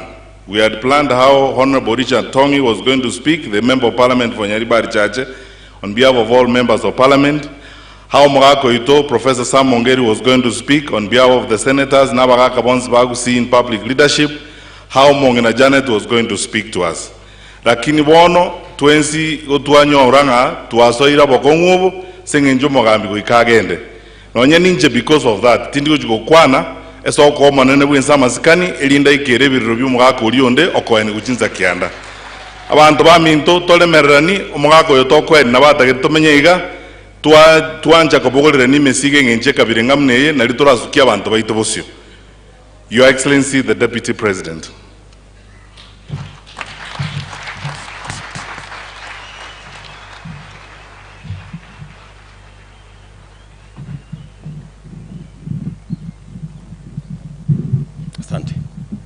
Asante sana.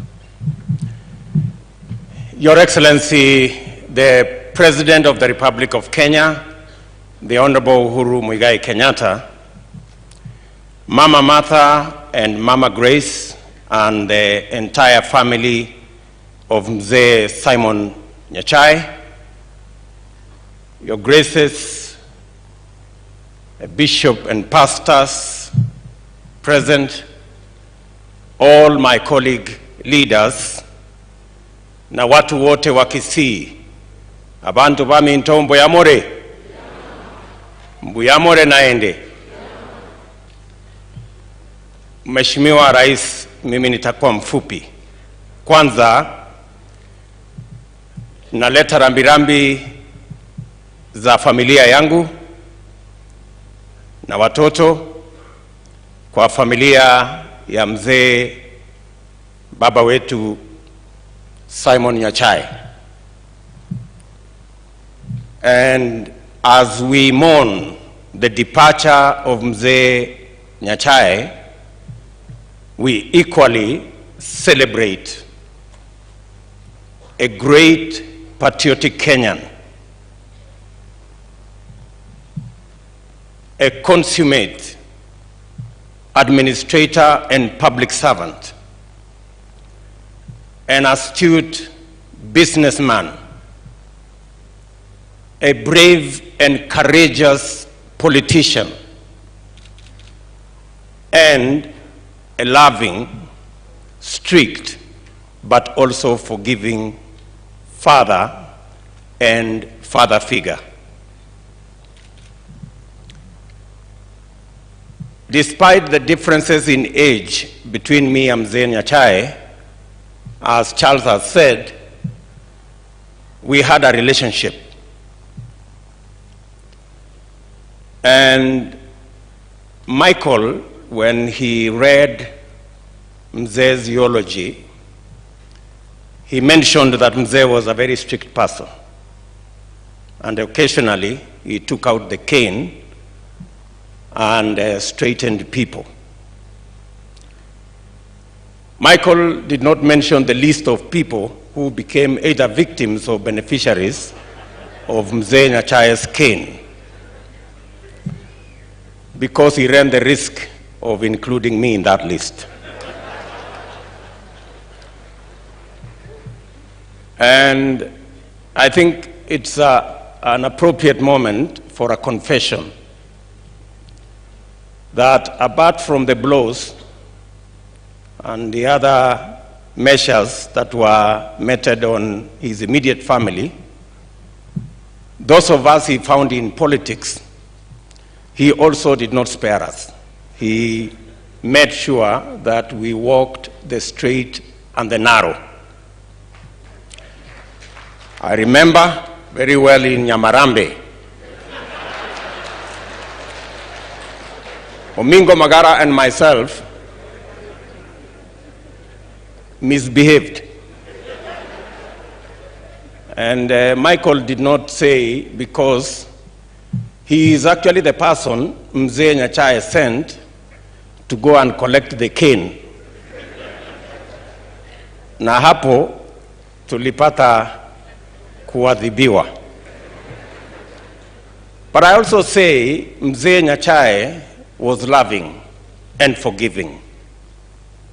I remember subsequently, we looked for him, Omingo and myself, and he was very gracious. He did not tell us to go to the office. He asked us to go home. And Mama Grace here is a witness. And we went and asked for forgiveness from Mzee, and he was a gracious mentor and father.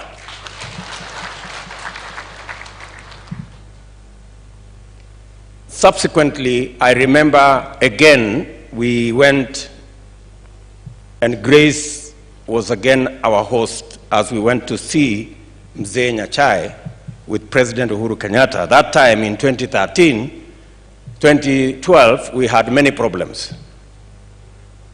And Mzee Nyachae gave us worthy counsel. and he encouraged us as a father figure. That is despite the fact that we hadn't supported him when he ran for president, but when we went to seek for his counsel and support, he graciously agreed to support President Uhuru Kenyatta. And we are eternally grateful to him and to his family. Finally, as Mzee Nyachae rests, he speaks to us, and he speaks to us loudly. Looking at his life, he had the option of waiting to share what his father Mzee Nyandusi had. But he chose a different route, that instead of waiting to share what was there, he decided to create more. And that is why, with a humble posho mill, with a small bakery, he built a huge business empire that not only created opportunity, it created wealth, and it created jobs. And that is the lesson that Mzee Nyachae in this casket is giving to us as the people of Kenya, that yes, we can wait to share, but it's much more important if we roll up our sleeves, tighten up our belts, pull up our socks, and create. Without further ado, it's now my very humble duty to request His Excellency, the President of the Republic of Kenya, to come and make his remarks. Your Excellency, sir.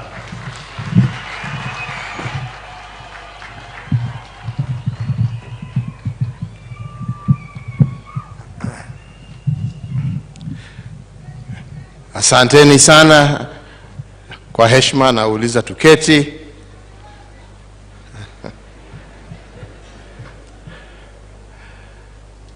Mama Martha, Mama Grace, jamii yote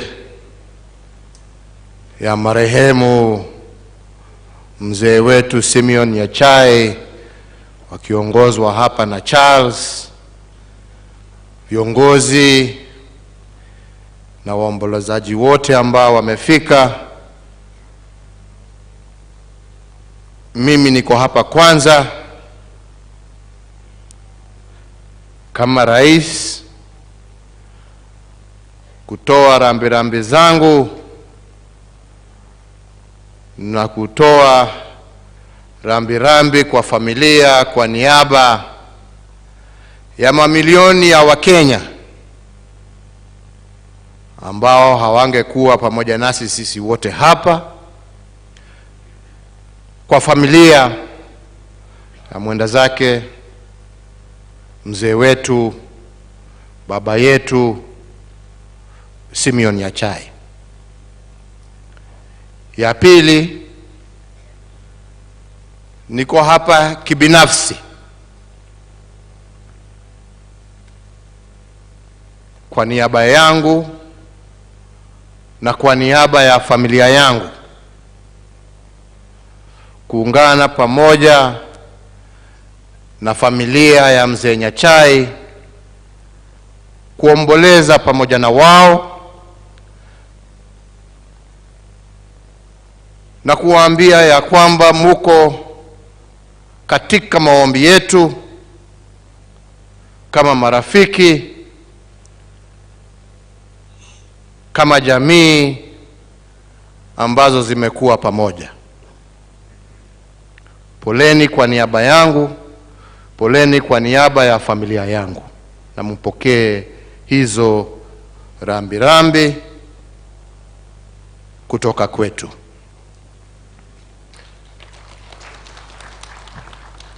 La tatu, tuko hapa kuungana pamoja na familia na Wakenya wote kusherehekea maisha ya huyu mzee ambaye amelala hapa mbele yetu.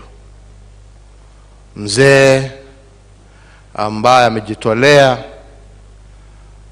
kwa hali na mali kutoka utoto wake mpaka kwa uzee, mpaka akashindwa kwa sababu ya ugonjwa, lakini akajitolea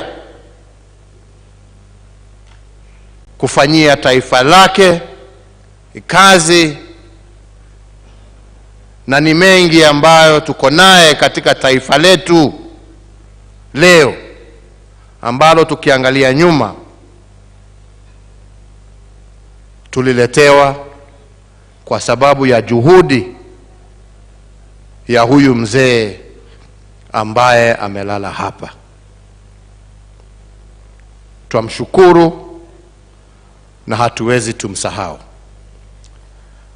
Mimi kwangu mzee tumejuana miaka mingi kutoka utoto wangu, na mashauri mengi amenipatia mpaka pahali ambapo nimefika.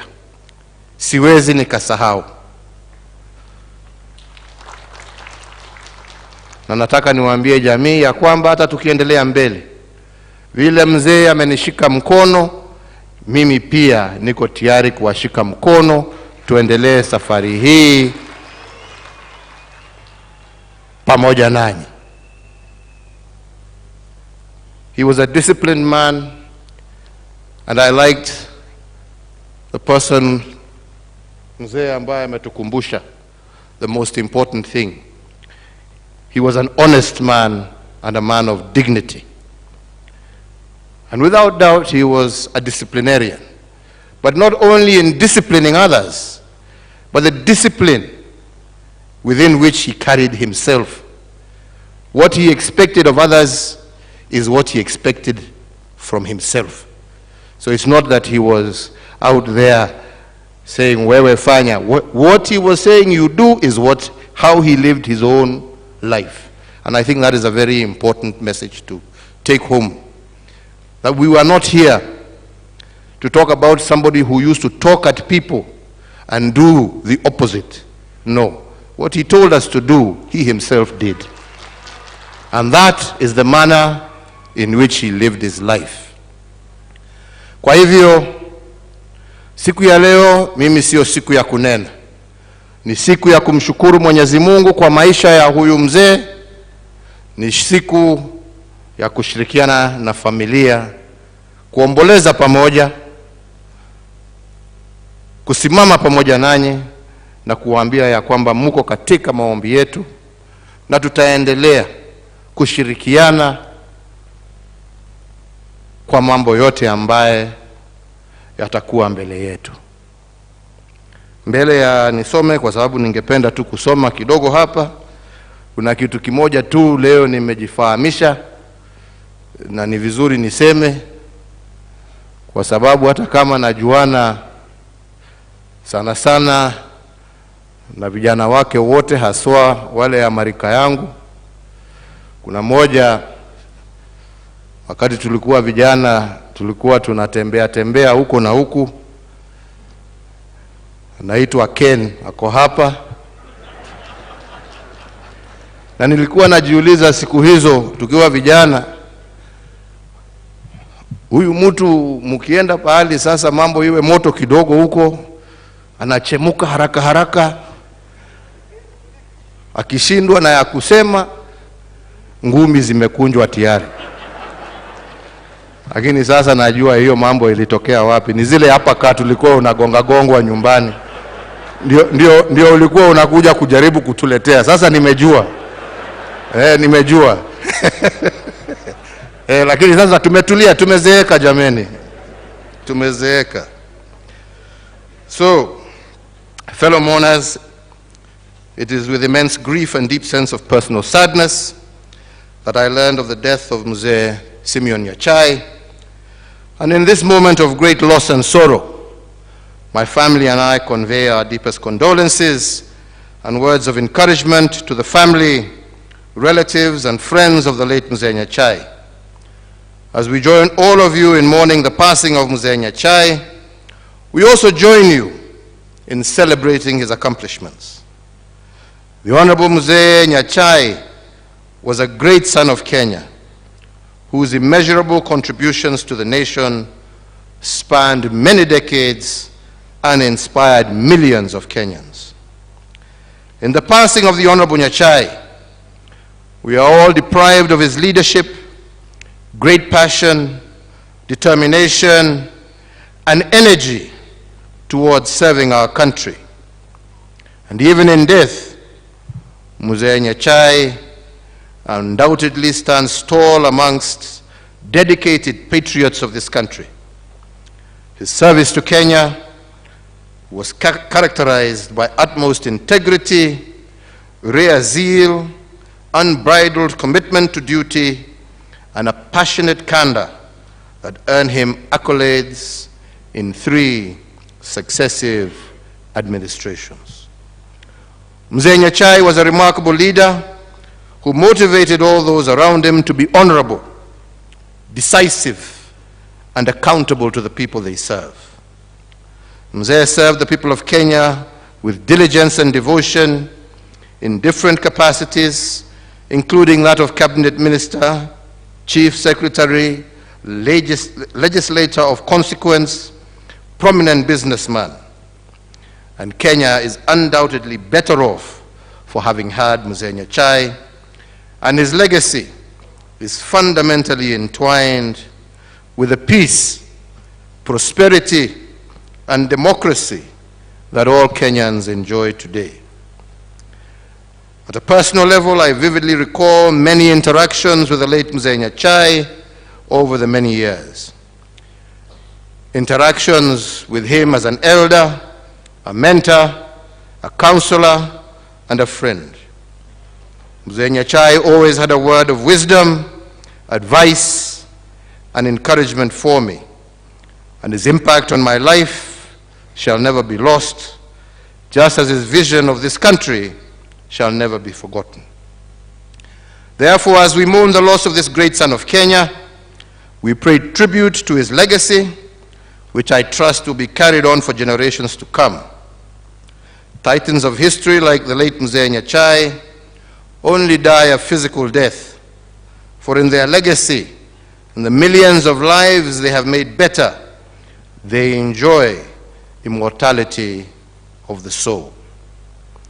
Mzee Nyachae will live on forever in our hearts, our minds, and memories, and in the history of a nation that is eternally grateful for his exemplary service. In his memory, and in consultation with the leadership of Kisii County, and to fortify our appreciation of this great son of Kenya, as a government, we have considered it fit to rename this stadium the Simeon Nyachae Stadium, Kisii.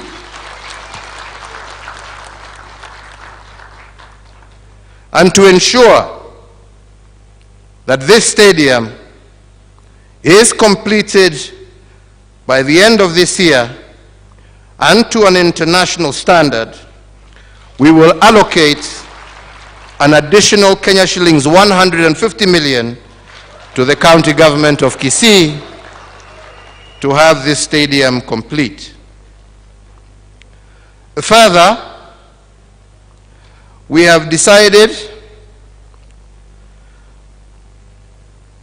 at Nyantagru Stadium, hiyo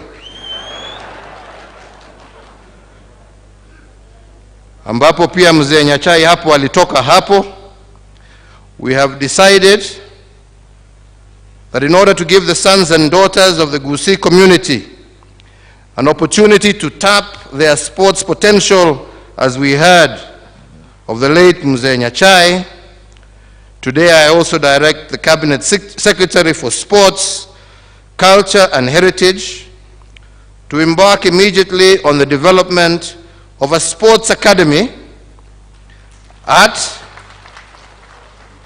Nyantrago Stadium ambayo sasa itaitwa Nyantika Mayoro Sports Academy. Namna hiyo, na hata hiyo tujaribu tumalize mbele ya niende nyumbani. So ladies and gentlemen, may I conclude by saying, as Christians, let us take solace from the word of God in Psalm 73:26, which says, "My flesh, my heart may fail, but God is the strength of my heart and my portion forever." We pray the Almighty God rest the soul of this great man in eternal peace. Asanteni sana, Mungu awabariki.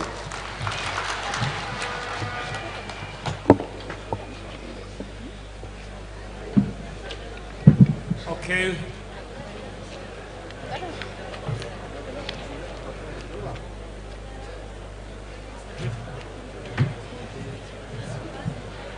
Asante sana.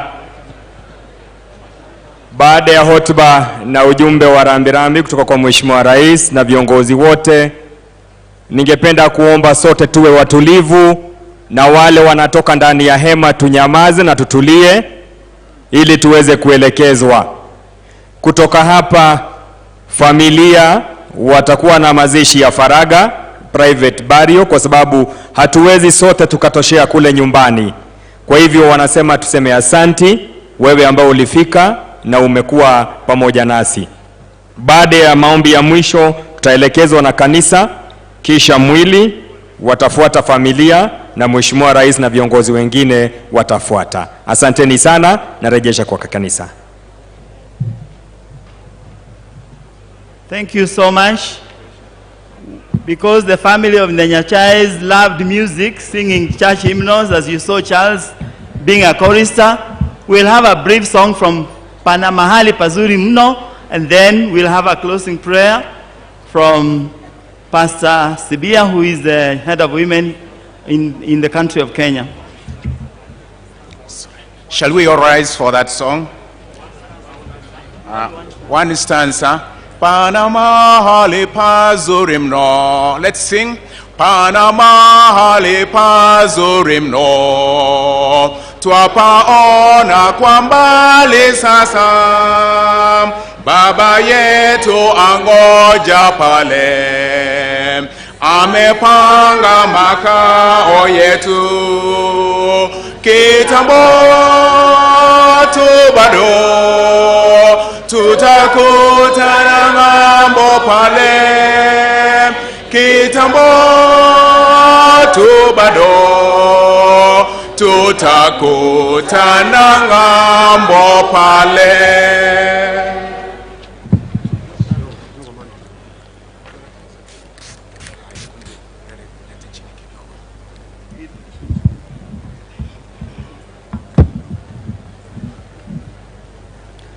We are going to have a prayer, and I'll say, like, as the women leader for the SDA Church, Ma'am Grace, we are with you, and Mama Mother, who has been a women leader for our church here at Kegati for many years, and the entire family. As ladies who have remained as widows, we shall be praying for you, and we'll minister to you where we can, and God bless you. Hebu na tuombe pamoja. Our Father and our God, we glorify you because you deserve the glory. Thank you because you are our creator, but you are our redeemer. Thank you for the wonders that you have done for us, even since this ceremony started. You have been our protector. You have been our guide. Thank you for the peace that has prevailed in this ceremony, Lord. Honor and glory be to your name. Thank you for all our leaders who have come to witness the send-off of our great leader. May they travel safely, Lord. Give them your protection, all of us who came for this ceremony, that each one of us can reach to their homes safely. Even so, Lord, we pray for the peace of our country, Kenya, that we can continue having the fellowship and good time when we have difficult times together. Father, we pray that this country is yours, that you may continue directing us and giving us the victory and the peace and prosperity that we need. Even so, Lord, we pray that all of us gathered here, when our day of sleeping comes, when our life will come to an end, Father, may you forgive our sins and prepare us for your second coming. As we go to the home of our friend and our leader, take us safely, and may we witness a continual and final honorable burial. As we disperse, may each one of us disperse with your blessings, for I prayed in Jesus' name. Amen. May the grace of our Lord Jesus Christ and the fellowship of the Holy Spirit be with us now and forever. Amen. Amen.